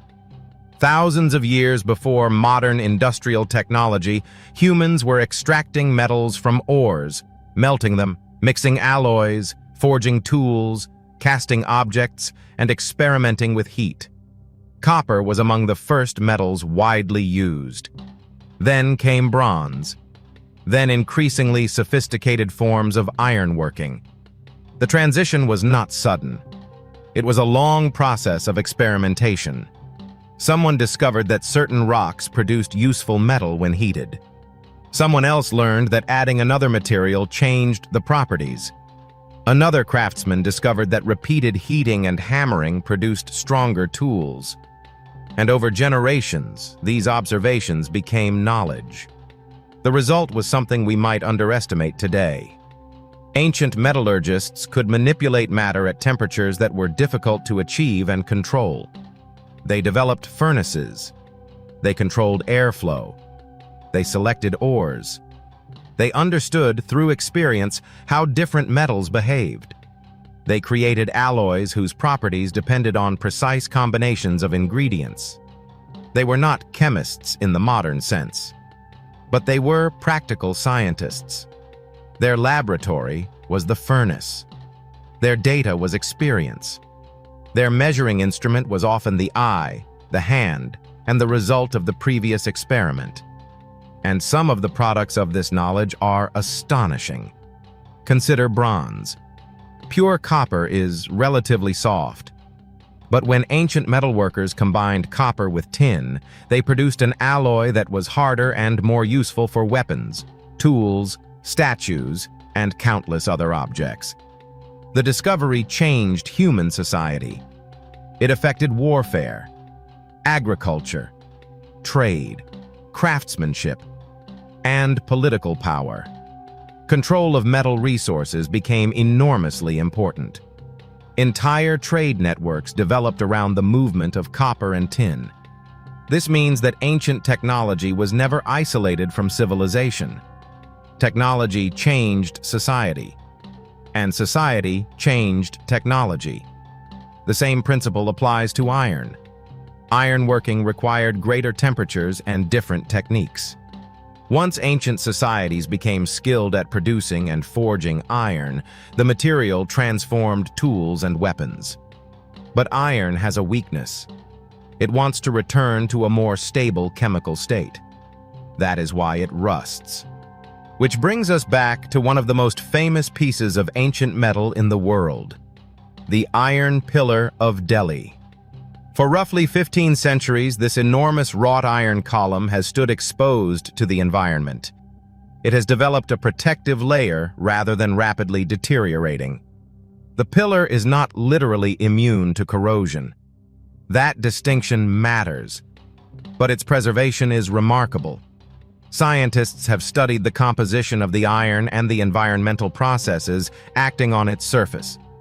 The result is a beautiful example of ancient materials engineering. There is no need for a lost, futuristic technology. The explanation is chemistry, metallurgy, craftsmanship, and environment working together. But perhaps that makes the pillar even more impressive, because the people who made it did not need to know the modern scientific explanation. They only needed to know how to make it.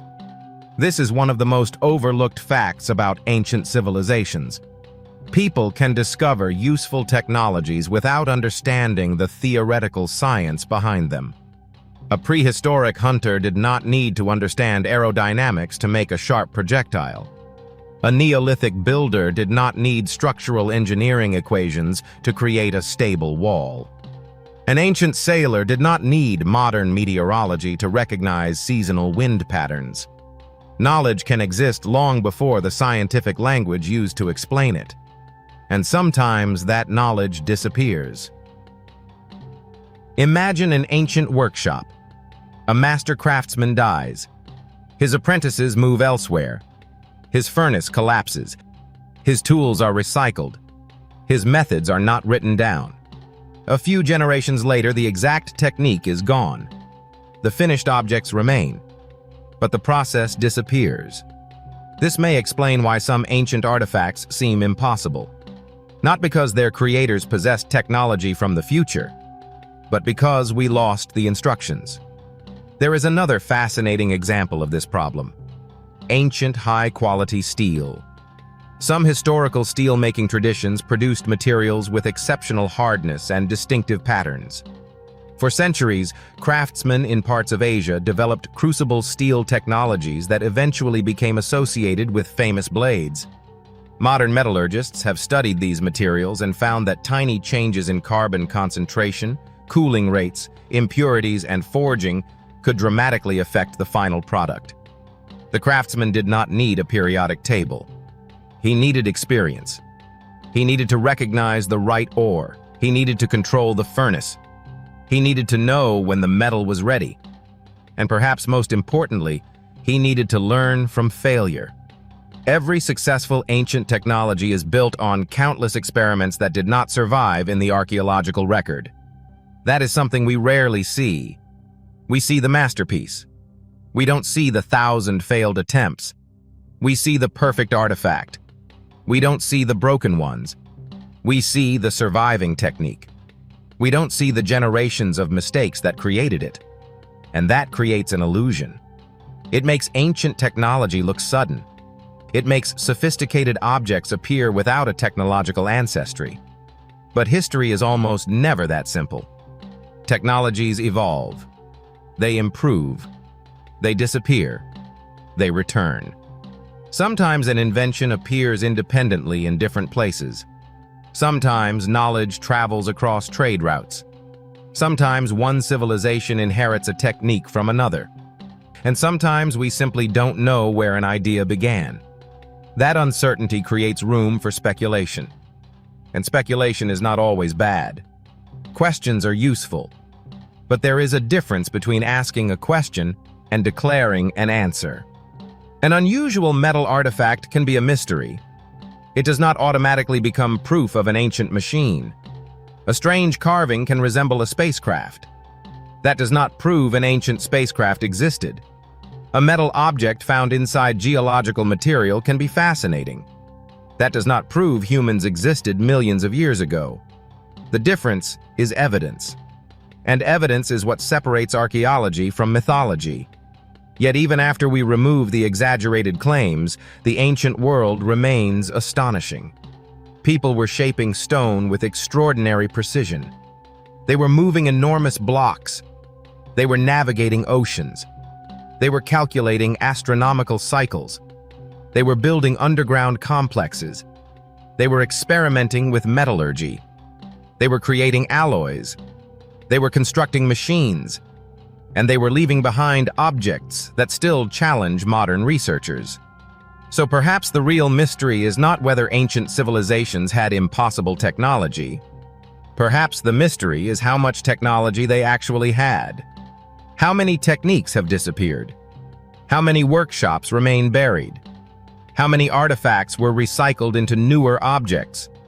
How many ancient inventions were so ordinary to their creators that nobody bothered to record them?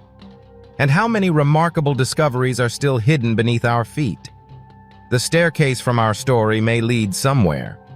The stone spheres may have a forgotten purpose. The ancient metal objects may have explanations waiting to be discovered.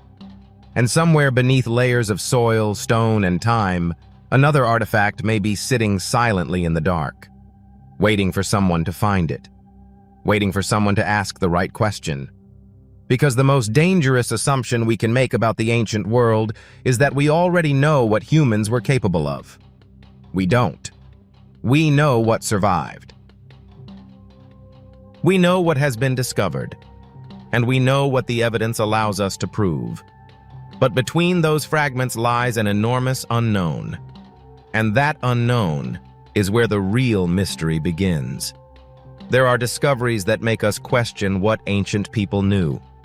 And then there are discoveries that make us question what ancient people saw. A carving can be a record.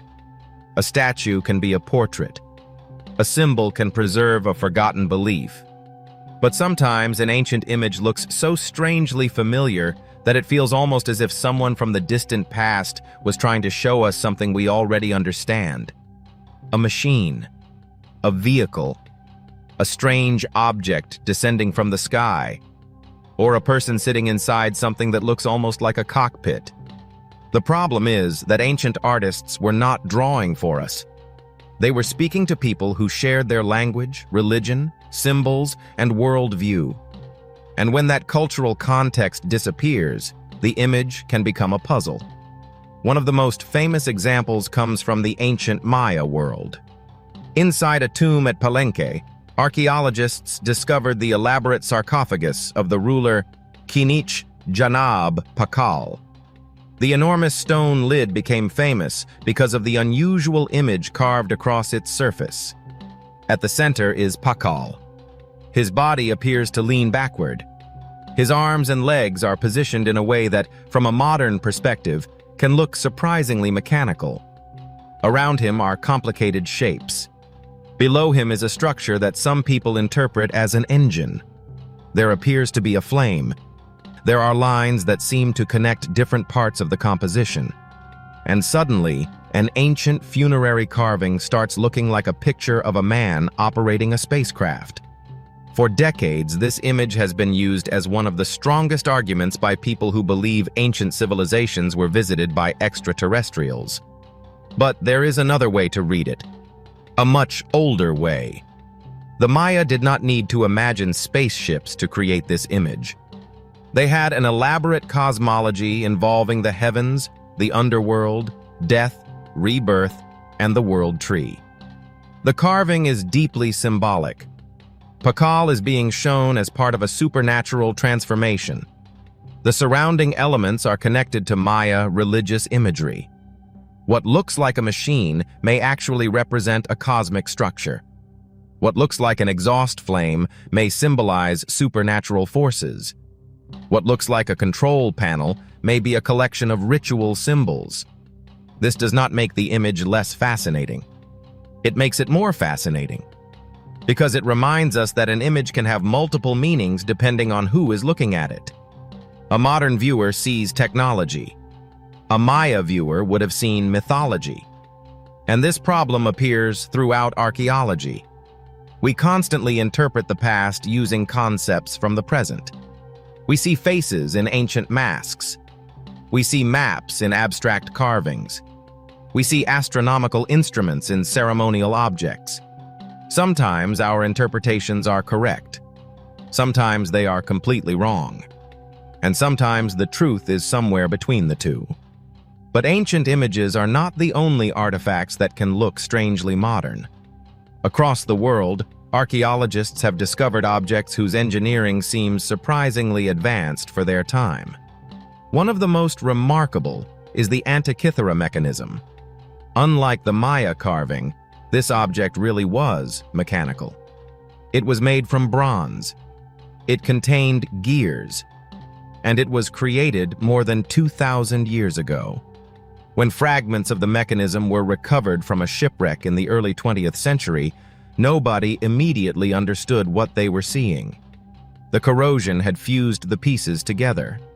The object looked like an ordinary lump of ancient metal.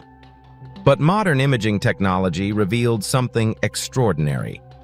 Inside were precisely arranged gear wheels. The mechanism could model astronomical cycles.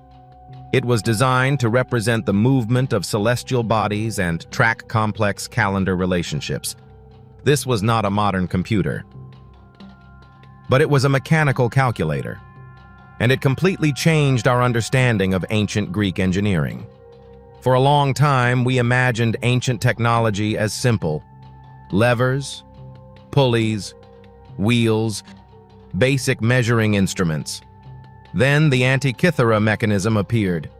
Suddenly, the technological landscape became much more complicated.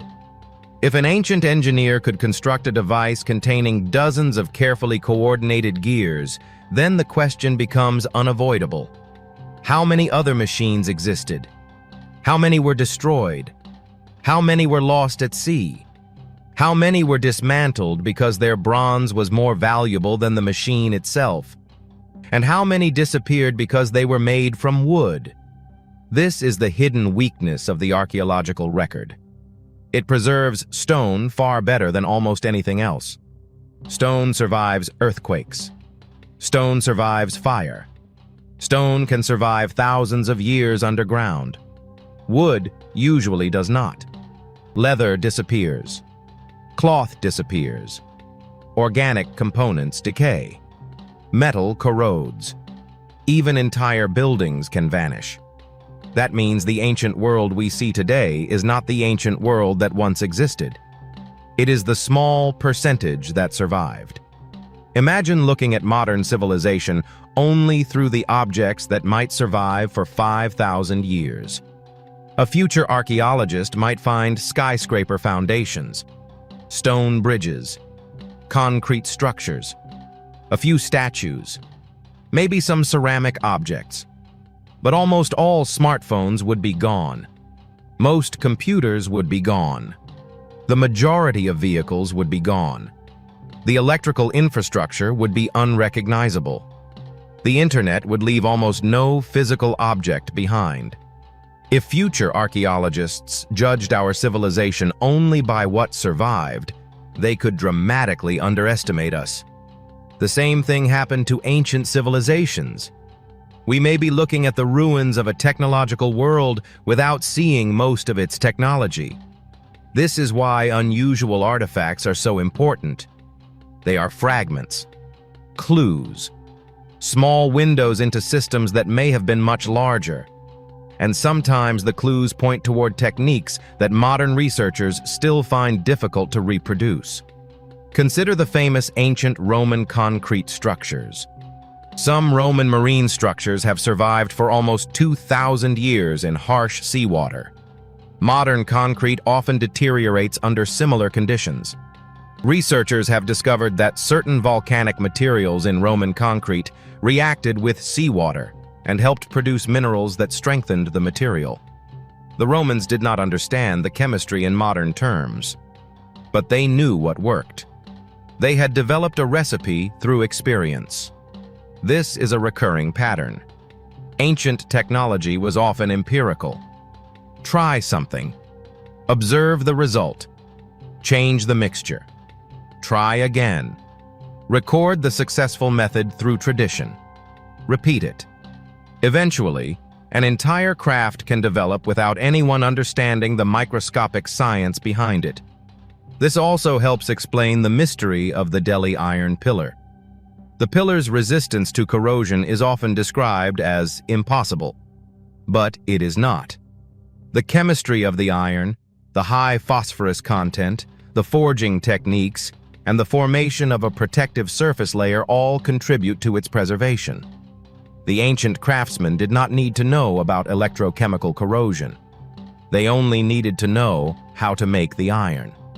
And perhaps that is the key to understanding many ancient mysteries. We sometimes assume that if an ancient person could not explain a scientific process, they could not have used it. But that is not true. A person can understand how to make something without understanding why it works. You do not need to understand the molecular structure of soap to wash your hands. You do not need quantum mechanics to use a magnet. And you do not need modern metallurgy to learn how to forge a strong blade. Ancient craftsmen learned from the physical world directly. They observed. They experimented. They failed. They improved. And then they taught the next generation. But there are still objects that remain difficult to understand. Some artifacts have uncertain purposes. Some have incomplete archaeological records. Some were removed from their original locations before modern archaeologists could document them properly. And some discoveries exist mainly through old reports, photographs, or stories. This creates a dangerous environment for speculation. A mysterious object can quickly become an extraordinary claim. The words unexplained become impossible. Then impossible becomes proof. And finally, proof becomes a story about ancient civilizations possessing technology thousands of years ahead of their time. But science works in the opposite direction. It starts with uncertainty. It gathers evidence. It tests competing explanations. And it changes its conclusion when new evidence appears. That may sound less exciting than a story about ancient visitors from the stars. But the real story is often more powerful. Because human beings did not need outside help to accomplish astonishing things. They built cities. They crossed oceans. They mapped the sky. They developed writing. They created mathematics. They mastered metallurgy. They carved mountains. They built monuments that still stand today. And they did all of this without the tools we consider essential. The mystery, then, is not whether ancient people were secretly modern. They were not. Their world was completely different. Their knowledge was shaped by different needs.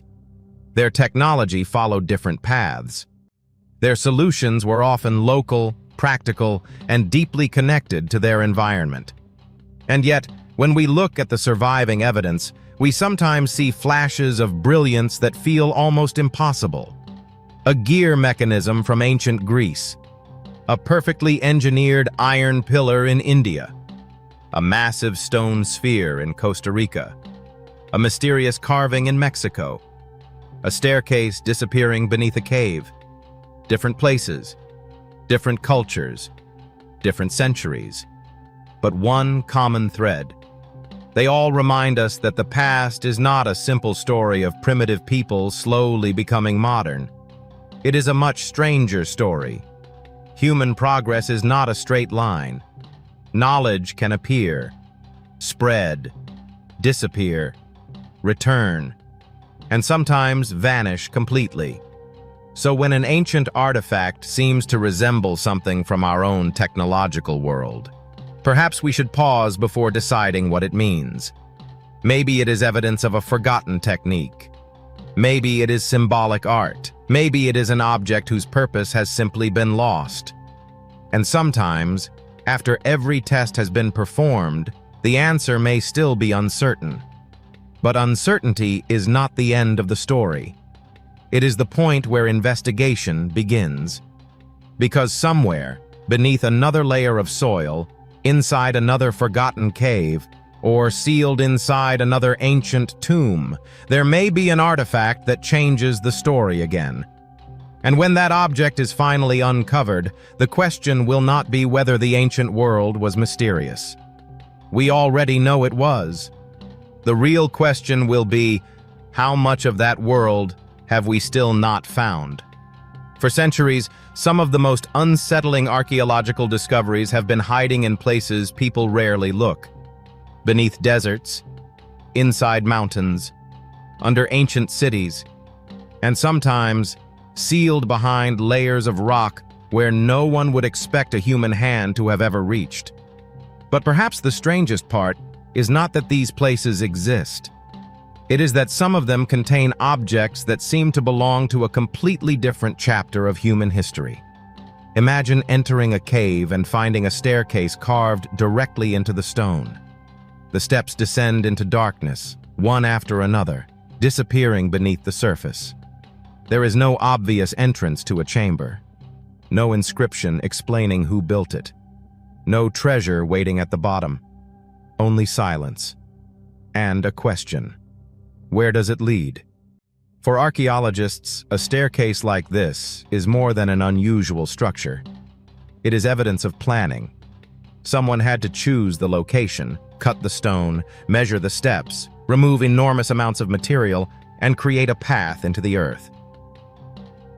But what if the staircase was only the beginning? Across the world, ancient civilizations repeatedly built underground spaces that were far more complicated than simple shelters. Some were used for water storage. Others were tombs, temples, storage chambers, or places of refuge. And in several cases, their original purpose remains uncertain. One of the most famous examples can be found beneath the ancient landscape of Cappadocia. At first glance, the region looks almost otherworldly. Soft volcanic rock rises from the ground in strange formations, shaped over thousands of years by wind and water. But beneath those formations lies another world. Entire underground cities were carved into the rock. Rooms, corridors, wells, ventilation shafts, kitchens, religious spaces, storage areas. Some underground settlements extend many levels below the surface. And once you realize that ancient people were capable of creating these hidden worlds, the idea of a mysterious staircase inside an isolated cave becomes much more interesting. Because a staircase does not simply appear. It represents a decision. Someone wanted to go down. Perhaps they were following water. Perhaps they were hiding from an enemy. Perhaps the cave was connected to a much larger settlement that has not yet been discovered. Or perhaps the staircase was part of a ritual journey into the earth. Archaeology has shown us that ancient people often viewed caves as more than geological formations. They could be sacred spaces, entrances to the underworld, places where rituals were performed, or natural shelters transformed into something entirely different by human hands. And that brings us back to the objects that seem to appear too early in history. One of the most famous examples is the Delhi Iron Pillar. Standing in India for roughly 15 centuries, the pillar has become famous because of its extraordinary resistance to corrosion. It was created during a period when modern stainless steel did not exist. Yet the structure has survived exposed to the elements for an astonishing length of time. At first, it sounds impossible. How could ancient metalworkers create something that modern observers would describe as remarkably resistant to rust? The answer, however, may be less mysterious than the question. Scientists have studied the pillar's composition and manufacturing process and found that its unusual durability can be explained by a combination of iron chemistry, phosphorus content, processing methods, and the formation of a protective surface layer. But that explanation does not make the object any less impressive. In fact, it tells us something more important. Ancient technology did not have to look modern to be sophisticated. People could discover useful chemical and metallurgical effects without understanding them in the language of modern science. They could experiment. They could observe. They could improve. And eventually, those accumulated techniques could produce results that seem surprising thousands of years later. The same principle applies to another category of mysterious artifacts: ancient alloys. Objects discovered in archaeological sites sometimes contain combinations of metals that appear unusual when compared with what we expect from the period. But unusual does not automatically mean impossible. Ancient metalworkers were incredibly skilled at selecting ores, controlling temperatures, mixing materials, hammering, heating, cooling, and repeating the process. The mystery begins when an artifact appears to require a technology that historians believe had not yet developed. Sometimes later analysis reveals that the artifact was misunderstood. Sometimes it turns out to be a modern contamination. Sometimes the date of the object was wrong. And occasionally the evidence remains genuinely difficult to interpret. That distinction matters, because the most fascinating archaeological mysteries are not the ones where we immediately shout, "This proves everything we thought about history is wrong." They are the ones where the evidence forces us to slow down. Consider the perfectly shaped stone spheres discovered in Costa Rica. Thousands of years ago, people created remarkably symmetrical stone balls, some of which are almost perfectly round. They range from small objects to massive spheres weighing several tons. Their existence raises a simple question. Why? Were they symbols of power? Markers of important locations? Astronomical objects? Status symbols belonging to powerful leaders? Or something else entirely? The answers remain debated. And there is another problem. Moving enormous stones through dense tropical environments would have required organization, manpower, planning, and an understanding of the landscape. Yet the people who created these spheres left no clear written explanation of their purpose. So we are left staring at the objects themselves. Perfect geometry, ancient stone, no instruction manual, no surviving voice telling us what they meant. That silence is what makes archaeology so haunting. A modern machine can come with a blueprint. An ancient object rarely does. The artifact survives. The builder disappears. And eventually, thousands of years later, we arrive with cameras, scanners, chemical analysis, satellites, and theories, trying to reconstruct a thought that existed for only a moment in someone's mind. Then there is the famous carved stone that appears to show a human figure seated inside something resembling a machine. To modern eyes, the image can look startling. A person, a strange structure, what appears to be a cockpit. And suddenly, the imagination begins filling in the gaps. Was it an ancient representation of technology? A vehicle? A machine? Or simply a symbolic religious scene that modern viewers are interpreting through the lens of the technology they already know? This is one of archaeology's greatest traps. We see what we expect to see. A shape carved thousands of years ago can resemble almost anything. A modern airplane, a rocket, a computer, a helmet, a machine. But resemblance is not proof. To understand an ancient image, researchers must study the culture around it. What other images existed? What symbols were common? What materials were available? What stories were being represented? What did people of that period believe? Only then can the picture begin to make sense. And sometimes, the answer is surprisingly ordinary. But sometimes, it isn't. That is why unexplained artifacts continue to fascinate us. Not because every mystery hides a lost super-civilization. Not because every strange object is evidence of visitors from another world. But because every genuine mystery reminds us that the human past was complicated. Our ancestors were not primitive caricatures. They were observers, engineers, artists, metalworkers, architects, hunters, explorers, and problem solvers.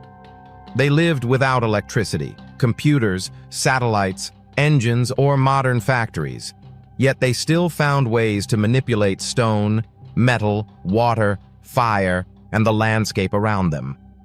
And somewhere beneath the surface, there may still be evidence of techniques we have not completely understood. Perhaps that mysterious staircase is connected to one of those forgotten traditions. Maybe its builders descended into the earth for practical reasons. Maybe they were searching for water. Maybe they were protecting something. Maybe they were performing a ritual. Or perhaps the staircase leads to a chamber that has remained sealed for centuries. That is the possibility that keeps archaeologists searching. Because caves preserve things extraordinarily well. A sealed chamber can protect objects from sunlight, weather, erosion, and human interference. A forgotten room could contain pottery, tools, bones, inscriptions, metal objects, or something no one has ever seen before. But there is another possibility. The staircase may lead nowhere.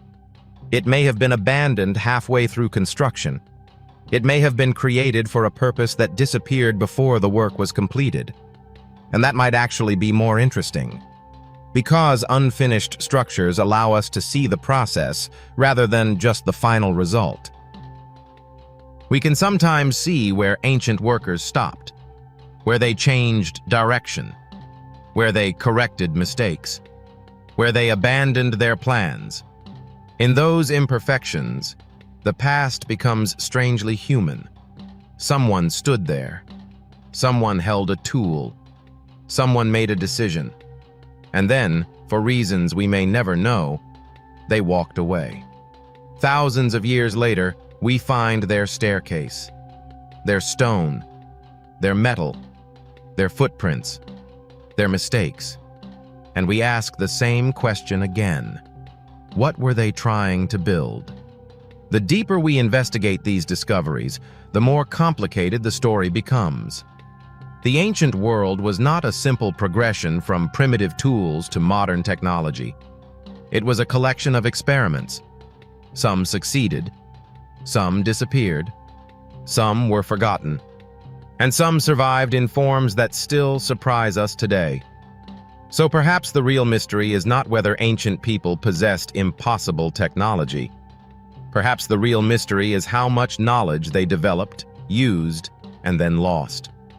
Because civilizations can disappear, languages can vanish, techniques can be forgotten, and entire worlds can be buried beneath the ground. The staircase is still there. The artifacts are still there. The stones are still there, waiting patiently for someone to ask the right question.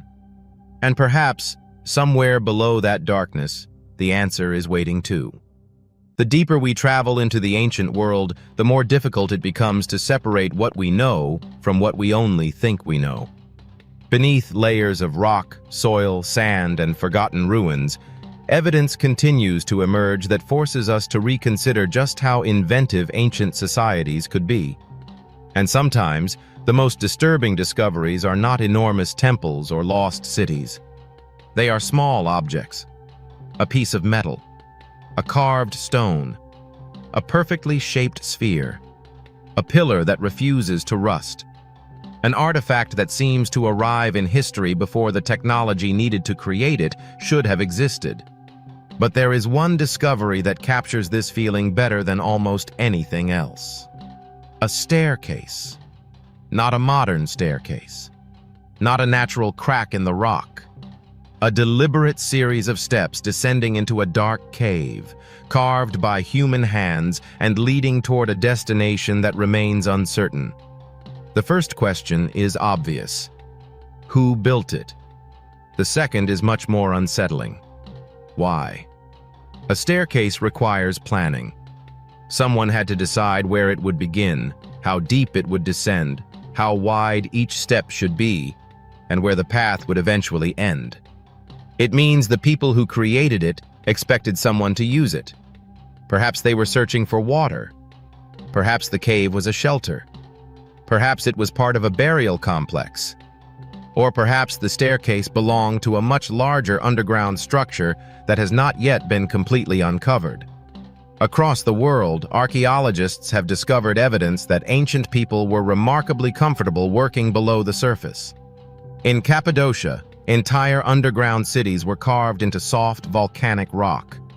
These settlements contained rooms, storage areas, ventilation shafts, kitchens, religious spaces, and narrow passages extending through multiple underground levels. The deeper you go, the more impressive the engineering becomes. Air had to circulate. Water had to be managed. Food had to be stored. Entrances had to be protected. And in some places, enormous stone doors could be rolled into position to block passages from the outside. None of this requires futuristic technology, but it does require knowledge. Knowledge that had been accumulated through generations. And this is where the mysterious artifacts begin to fit into a much larger picture. Take the famous Iron Pillar of Delhi. For roughly 1,500 years, this enormous iron monument has stood exposed to the environment. Yet it has resisted corrosion far better than most people would expect from ancient iron. For decades, this led to exaggerated claims that ancient metallurgists possessed technology that modern science could not reproduce. The reality is more interesting. Scientific studies have shown that the pillar's durability can be explained by its composition and manufacturing process. Its relatively high phosphorus content, combined with ancient forging techniques and environmental conditions, helped produce a thin protective layer on the surface. In other words, the pillar does not violate the laws of chemistry. But it does demonstrate something that is often underestimated. Ancient metalworkers were extremely skilled. They did not need modern laboratories to discover useful properties of materials. They could observe what happened when different ores were heated, hammered, cooled, combined, and reheated. Generation after generation, these observations became practical knowledge. And eventually, that knowledge produced objects that still surprise us today. The same principle appears in ancient alloys. Occasionally, archaeologists discover metallic objects whose composition seems unusual for their supposed age. Some contain combinations of elements that immediately raise questions about where the materials came from and how they were processed.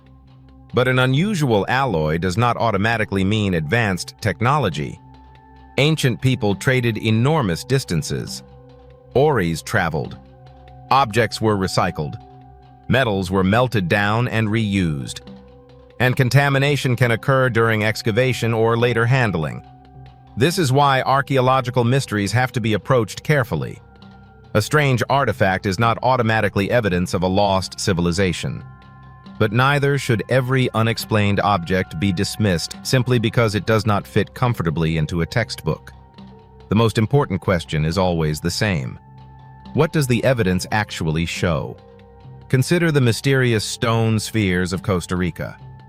They are among the most visually impressive archaeological objects ever discovered in Central America. Some are small enough to hold in your hands. Others weigh several tons. Yet many are astonishingly symmetrical.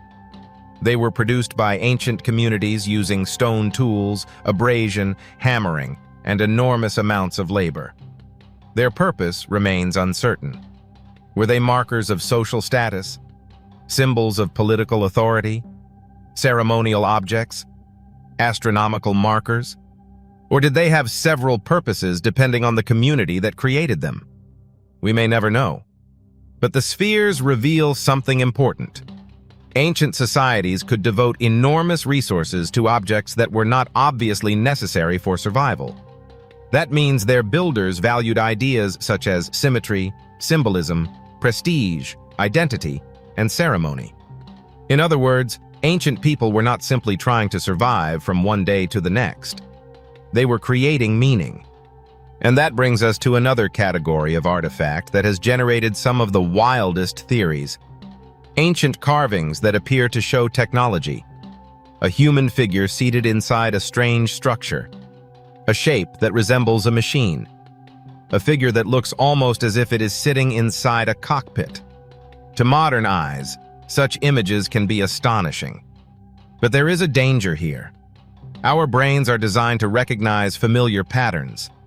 When we see a strange ancient carving, we naturally compare it to things we already understand. A modern person sees a curved shape and thinks of a spacecraft. Another sees a seated figure and imagines a pilot.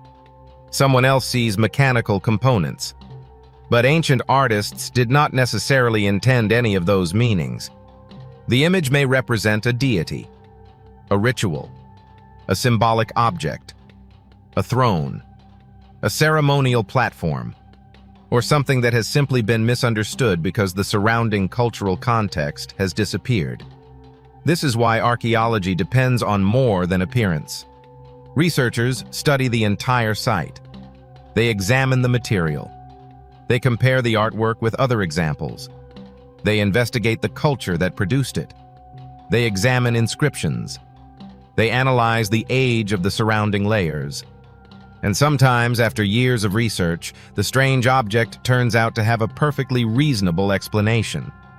But sometimes the evidence remains incomplete. And incomplete evidence is where mysteries survive. Perhaps the most important lesson from all of these discoveries is that ancient technology did not develop in a straight line. We often imagine history as a simple ladder. Stone tools, bronze, iron, machines, electricity, computers, spaceflight. But real history was never that clean. Different societies developed different technologies at different times. One civilization might be exceptionally advanced in metallurgy, while another was better at astronomy. One might develop sophisticated hydraulic engineering, while another created extraordinary architecture. Some techniques were lost. Others were reinvented centuries later. And sometimes a technology could disappear entirely because the society that depended on it collapsed.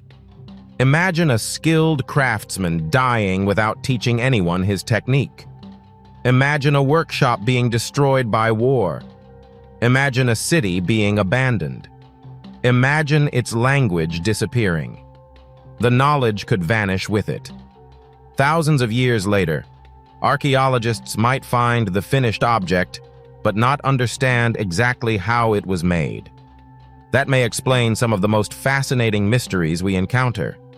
Not impossible technology. Lost technology. There is a huge difference. And perhaps that is what makes the mysterious cave staircase so compelling. The staircase may not lead to an impossible machine. It may lead to something much more human. A forgotten workshop. A burial chamber. A water system. A temple. A storage room.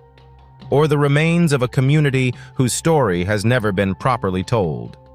Every step downward could represent another layer of forgotten history.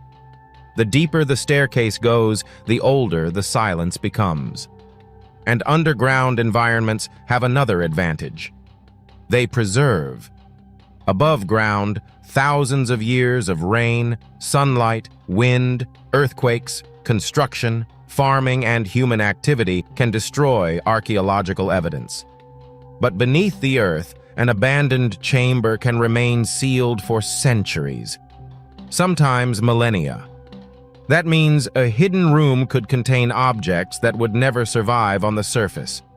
Organic material, wood, textiles, seeds, bones, tools, even traces of ancient food.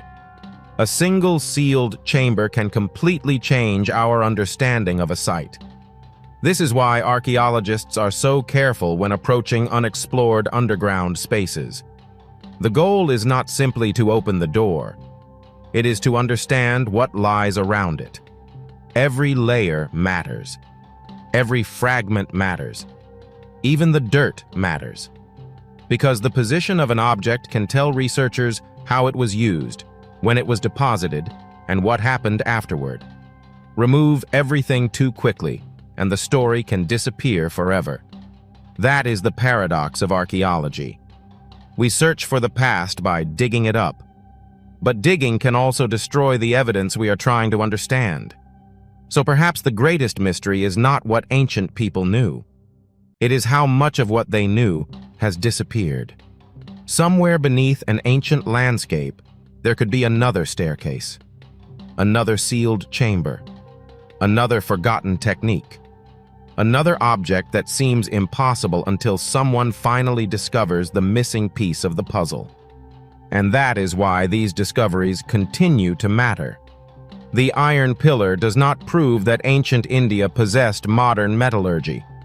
The Costa Rican spheres do not prove the existence of a forgotten super-civilization. A strange carving does not automatically represent a machine. And a mysterious staircase does not necessarily lead to an ancient city.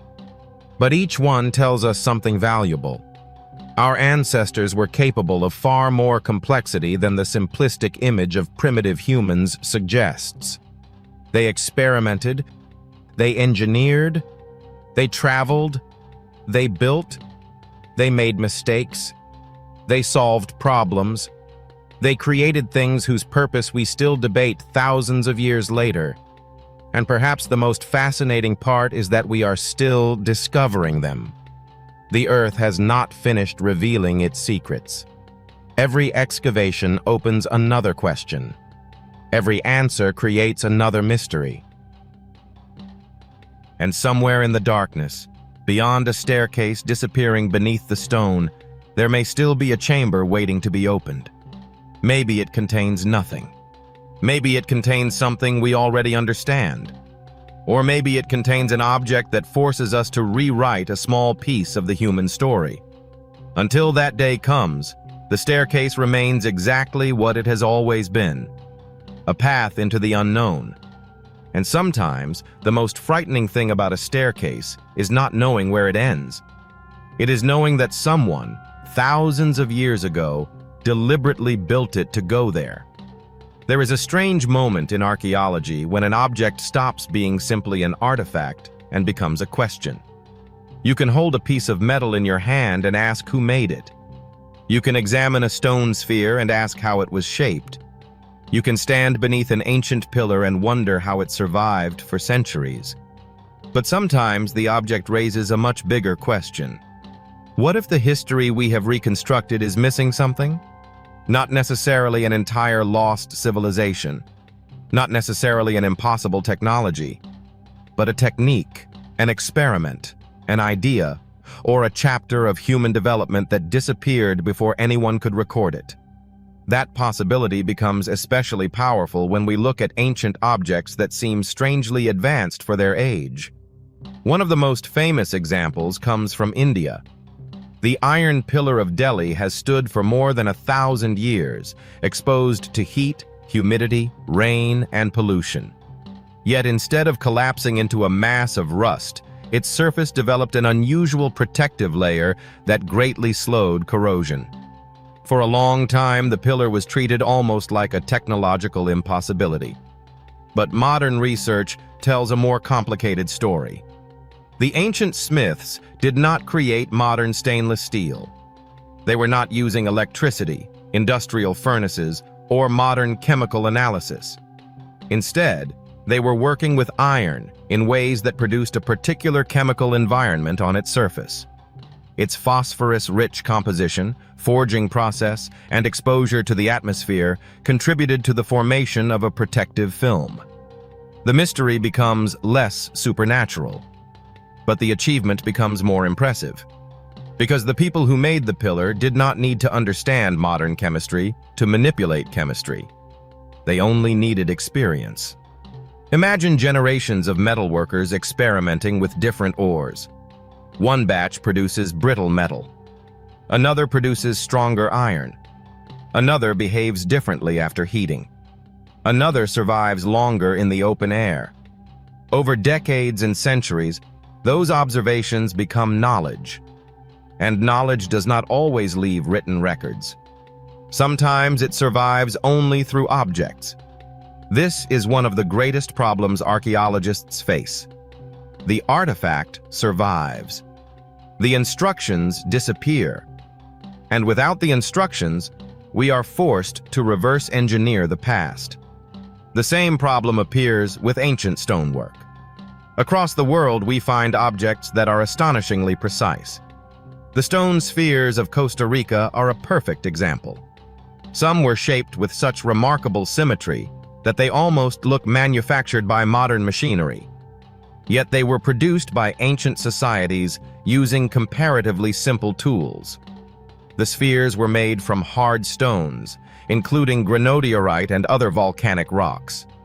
Creating a large sphere from such material would have required enormous amounts of work. The builders had to remove stone gradually. They had to maintain a consistent curve. They had to check the surface repeatedly. And they had to transport the finished object. Some of these spheres weigh several tons. So the question is not simply how they were carved. It is also why anyone would invest so much labor in making them. And that question leads us into one of the most fascinating areas of archaeology. Objects do not always exist for practical reasons. Modern people often assume that ancient technology must have been designed primarily for survival. Tools for hunting, weapons for war, containers for food, shelters for protection. But human societies have always created things for symbolic purposes. We build monuments. We wear jewelry. We create sculptures. We surround ourselves with objects that communicate identity and status. Ancient people did the same. A massive stone sphere may not have been useful in the way a spear was useful. Its value may have been social, political, religious, or ceremonial. Perhaps possessing one demonstrated authority. Perhaps placing several together represented a powerful family or community. Perhaps their arrangement had symbolic meaning, and perhaps some meanings were understood only by the people who created them. Once that culture disappeared, the message disappeared with it. This is why ancient objects can sometimes feel like messages from another world. They are not necessarily from another planet. They are from another way of thinking. And that can be even harder for us to understand. Now imagine discovering a carved figure that appears to show a person sitting inside a strange machine. The image immediately triggers familiar ideas. A cockpit, a control panel, a vehicle, maybe even a spacecraft. This is where the line between archaeology and imagination becomes dangerously thin. Ancient carvings are often incomplete. Stone erodes. Faces break. Symbols disappear. The original colors vanish. And our brains automatically fill in the missing pieces. If an ancient artist carved a religious figure surrounded by symbolic objects, a modern viewer may interpret those shapes as machinery. The mistake is understandable, but it can completely change the story. Archaeologists therefore ask a different question.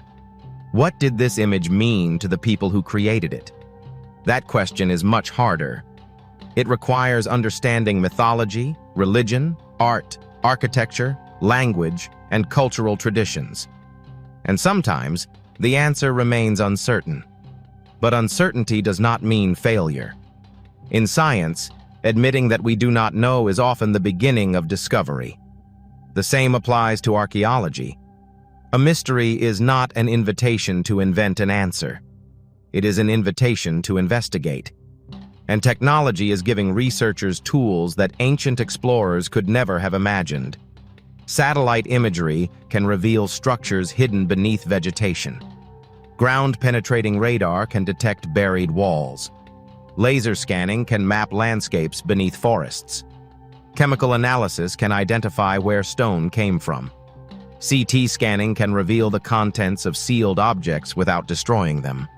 Even artificial intelligence is beginning to assist researchers in reading damaged ancient texts. Thousands of years ago, a person might have carved a message into stone believing it would last forever. But time has a way of destroying even the strongest materials. Letters fade. Surfaces crack. Fragments scatter. And eventually, only a few marks remain. Now, computers can compare those fragments with thousands of other inscriptions and identify patterns that would be almost impossible for one person to detect. This is not about replacing archaeologists. It is about giving them another set of eyes. And those eyes are already changing what we know about the past. The same is true beneath the ground. A mysterious staircase inside a cave might once have been almost impossible to investigate. Today, researchers can create three-dimensional maps of underground spaces. They can measure every step, analyze the rock, identify tool marks, look for traces of ancient fires, detect changes in mineral composition. And sometimes, they can explore without even entering the most dangerous areas. But even with all this technology, one question remains difficult. What was the human intention? Machines can tell us how deep a staircase goes. They can tell us how old the stone might be. They can identify what tools were used, but they cannot always tell us what the builder was thinking. That is where the mystery survives. Perhaps the staircase was built for practical reasons.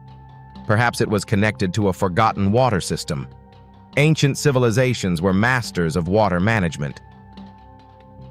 They built channels, reservoirs, wells, cisterns, underground tunnels, and drainage systems. In some desert regions, underground channels transported water across enormous distances. A staircase leading underground could therefore have been part of a system designed to reach water stored beneath the surface. But there are other possibilities. Caves have long been associated with death and ritual. Entering the earth could symbolize entering another world. In many ancient cultures, underground chambers became burial spaces. A staircase might have been designed as a ceremonial route.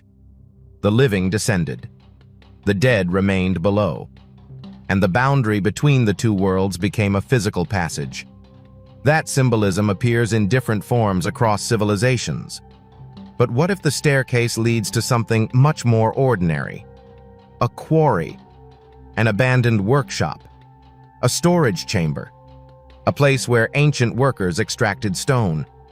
Archaeology is full of discoveries that initially looked mysterious but eventually turned out to have practical explanations. That does not make them boring, quite the opposite. Sometimes the ordinary explanation reveals a level of engineering that is even more impressive than the original mystery. An ancient water system may show that engineers understood pressure and gravity. An underground city may reveal sophisticated ventilation. An iron object may demonstrate generations of metallurgical experimentation. A stone sphere may reveal political organization. A strange carving may reveal an elaborate religious worldview. The real story is often deeper than the mystery. And there is another lesson hidden inside these discoveries. Civilizations do not need modern technology to become sophisticated. Human intelligence has been here for a very long time. The tools changed.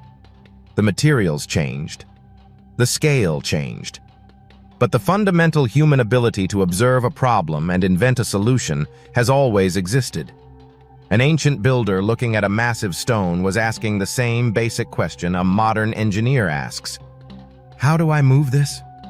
A metalworker examining a difficult ore was asking another familiar question. How can I make this stronger? A person standing in a dry landscape was asking, how do I get water? And someone looking at the stars was asking, what is happening above us? Different tools, different worlds, same curiosity. That may be why mysterious artifacts continue to capture our imagination. They are evidence that people thousands of years ago were asking questions too.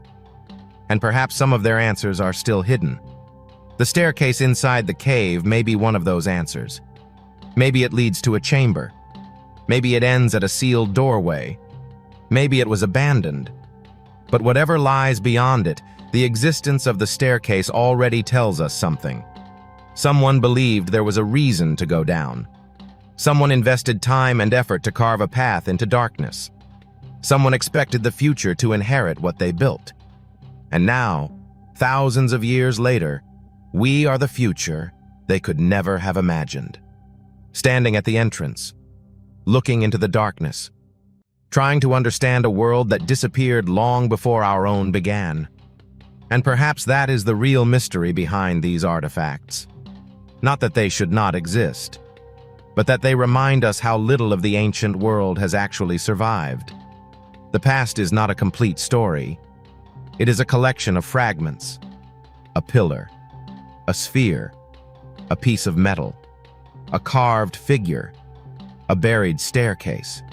Each fragment is a clue, and somewhere between those clues is a much larger story about what humanity was capable of long before modern civilization appeared. The question is whether we are prepared to follow the clues wherever they lead. Because sometimes the most important discovery is not the object at the end of the staircase. It is the realization that the staircase was there at all. There are places on Earth where history does not feel like a straight line. It feels buried. Hidden beneath layers of stone, beneath forests that have swallowed ancient roads, beneath deserts that have erased entire settlements, and beneath the floors of caves where footsteps disappeared thousands of years ago. And sometimes, all it takes to disturb everything we think we know is a single object. A piece of metal, a carved stone, a perfectly shaped sphere, an ancient pillar, or a staircase descending into darkness. We began this journey with a simple question. What happens when archaeologists discover something that seems to appear too early in history? The answer is not always that history must be rewritten. Sometimes the explanation is surprisingly ordinary. Sometimes an artifact has been misunderstood. Sometimes the dating is wrong. Sometimes later contamination has changed the evidence. And sometimes, after years of investigation, scientists still cannot explain every detail. That uncertainty is where the real mystery begins.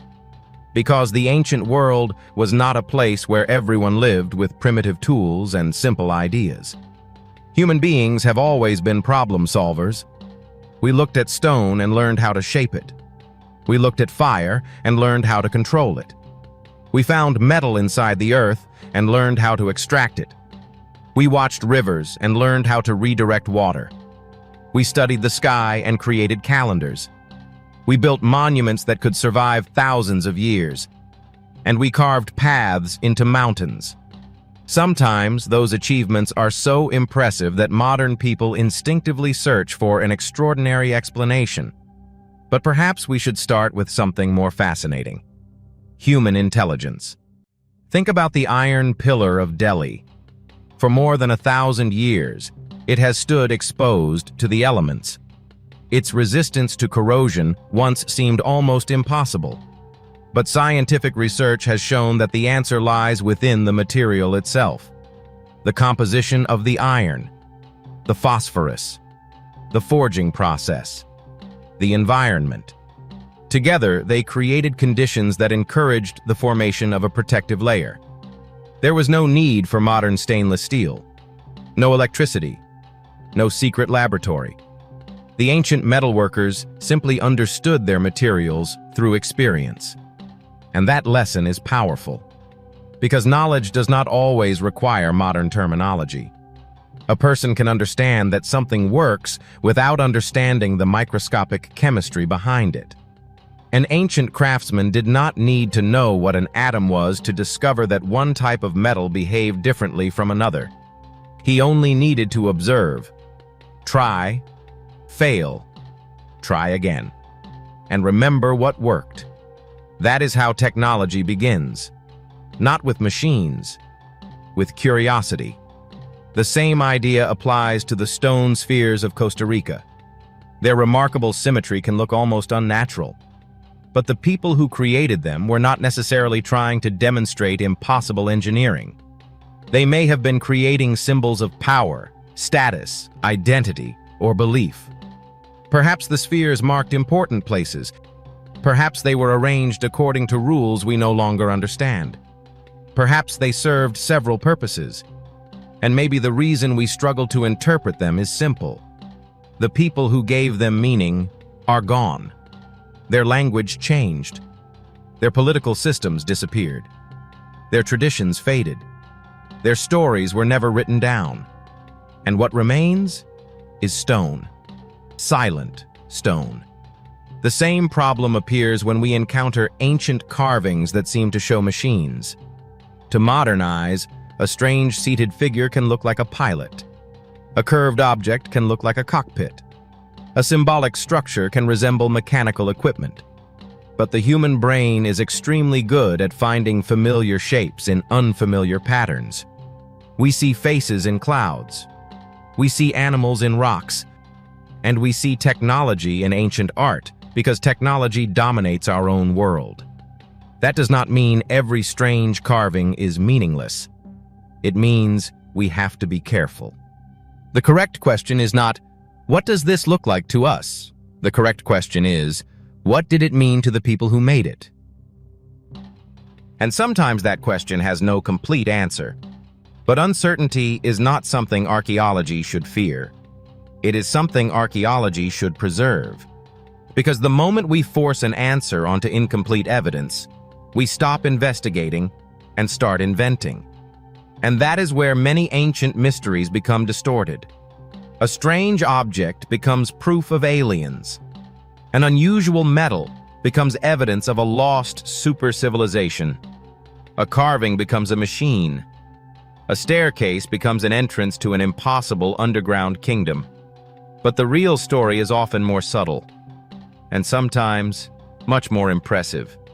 Consider the mysterious staircase. Imagine standing inside a cave where the air becomes colder as you descend. The walls are covered in tool marks. The steps are uneven in places, suggesting ancient workers shaped them by hand. The deeper you go, the darker it becomes. There are no modern lights, no signs, no explanations, only stone. You reach the bottom, and perhaps there is a chamber. Maybe it contains pottery, maybe bones, maybe tools, maybe nothing. But even if the room is empty, the staircase has already told us something. Someone built it. Someone decided to descend into this place. Someone had a reason, and that reason may be the missing piece. Perhaps it was water. Ancient civilizations understood that the most valuable resource beneath a dry landscape might be hidden underground. Perhaps it was storage. Cool underground chambers could protect food from heat. Perhaps it was defense. An underground settlement could provide shelter during conflict. Perhaps it was religion. Across human history, caves have been associated with the underworld, ancestors, spirits, transformation, and rebirth. The staircase could have been part of a ritual journey, a symbolic descent from the world of the living into the world of the dead. And perhaps the builders never intended anyone to understand it thousands of years later. They built it for their own world. We are simply the accidental audience. That thought changes the way we should look at archaeology. We are not discovering objects that were created for us. We are entering worlds that existed without us. The people who built these things did not know our languages. They did not know our nations. They did not know our technology. They could not imagine satellites scanning their ruins from space. They could not imagine cameras descending into their caves. They could not imagine scientists analyzing the chemistry of their metals. Yet somehow, pieces of their world survived long enough for us to find them. And that is extraordinary, because history is fragile. A city can disappear beneath sand. A forest can cover a road. A river can change course. An earthquake can bury a building. A war can destroy records. A language can vanish. And when all of that happens, the knowledge disappears with it. This is why every artifact matters. Not because every artifact is impossible, but because every artifact is evidence. Evidence that someone lived, someone built, someone experimented, someone believed, someone failed, someone succeeded, and someone left something behind. The biggest mistake we can make is assuming that ancient people were either completely primitive or secretly possessed modern technology. Reality was much more interesting. They were human, and humans are capable of extraordinary things. We can create masterpieces without computers. We can calculate distances without satellites. We can navigate without GPS. We can construct enormous monuments without cranes. We can discover chemical processes without knowing the periodic table. And we can develop techniques so specialized that once the civilization disappears, later generations may struggle to reproduce them. That is not impossible. That is history. And perhaps this is why the mysterious artifacts that should not exist are so important. They challenge us to investigate the boundaries of what ancient societies could actually accomplish. Not to replace evidence with fantasy, but to search for evidence we have not yet found. Because somewhere beneath the surface, there may be more. Another cave, another staircase, another buried workshop, another forgotten metalworking tradition, another ancient city hidden beneath vegetation, another object waiting to be pulled from the earth. And technology is making those discoveries more likely. Satellites can reveal structures invisible from the ground. Laser scanning can strip away forests digitally. Radar can detect buried walls. Chemical analysis can identify the origin of stone. CT scanners can examine sealed bodies without opening them. Artificial intelligence can help reconstruct damaged inscriptions. Three-dimensional modeling can allow researchers to study objects from every angle. The tools are becoming more powerful, but the questions remain ancient. Who built this? Why? How? And what happened to them? Perhaps one day researchers will finally reach the bottom of that mysterious staircase. Maybe they will find a sealed chamber untouched for thousands of years. Maybe the chamber will contain an artifact that finally explains the entire structure. Or perhaps they will find nothing. And strangely, that would still be a discovery. Because an empty chamber can tell us that something was removed. A missing object can tell us that people returned. A collapsed wall can reveal an earthquake. Burn marks can reveal a fire. Dust layers can reveal abandonment. Even silence leaves evidence. That is the beauty of archaeology. Nothing is completely meaningless. Even the absence of something can become a clue. So as this journey comes to an end, remember the objects we encountered. The iron that resisted corrosion. The ancient alloys. The perfectly shaped stone spheres. The mysterious carvings. The underground spaces. The hidden staircase. None of them requires us to believe in impossible civilizations. None of them proves that visitors from another world came to Earth. But they do prove something that is much harder to deny. The human past is deeper than the fragments that survived. We have reconstructed history from broken pottery, damaged inscriptions, abandoned cities, buried bones, and scattered tools. And every generation discovers another piece. Sometimes that piece confirms what we already believed.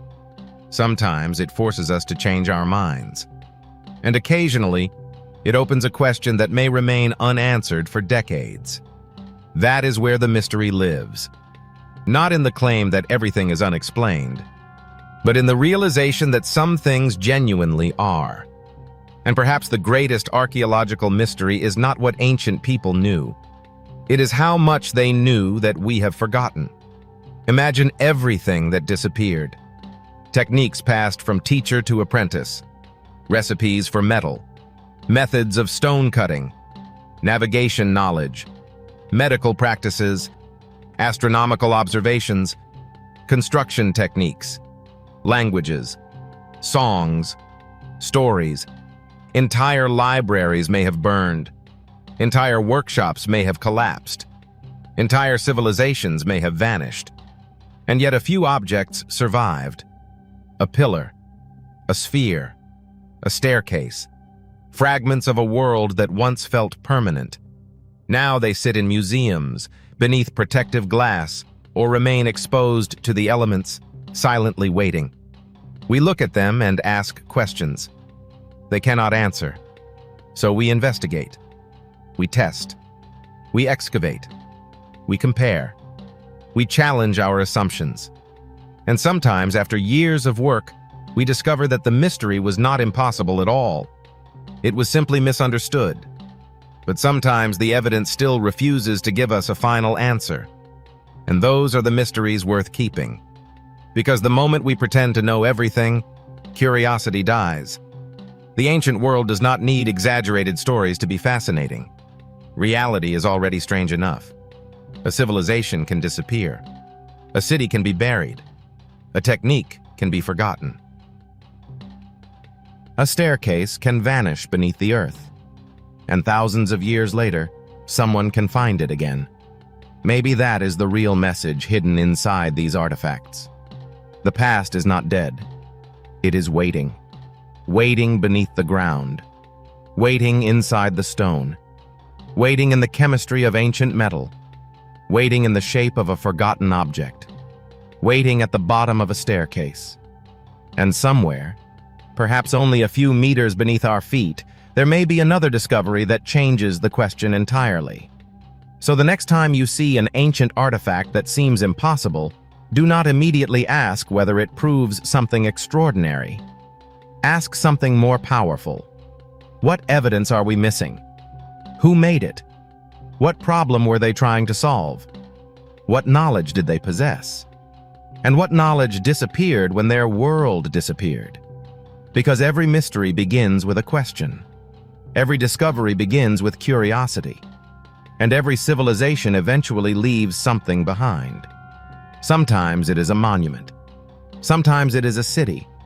Sometimes it is only a piece of metal. And sometimes it is a staircase disappearing into darkness.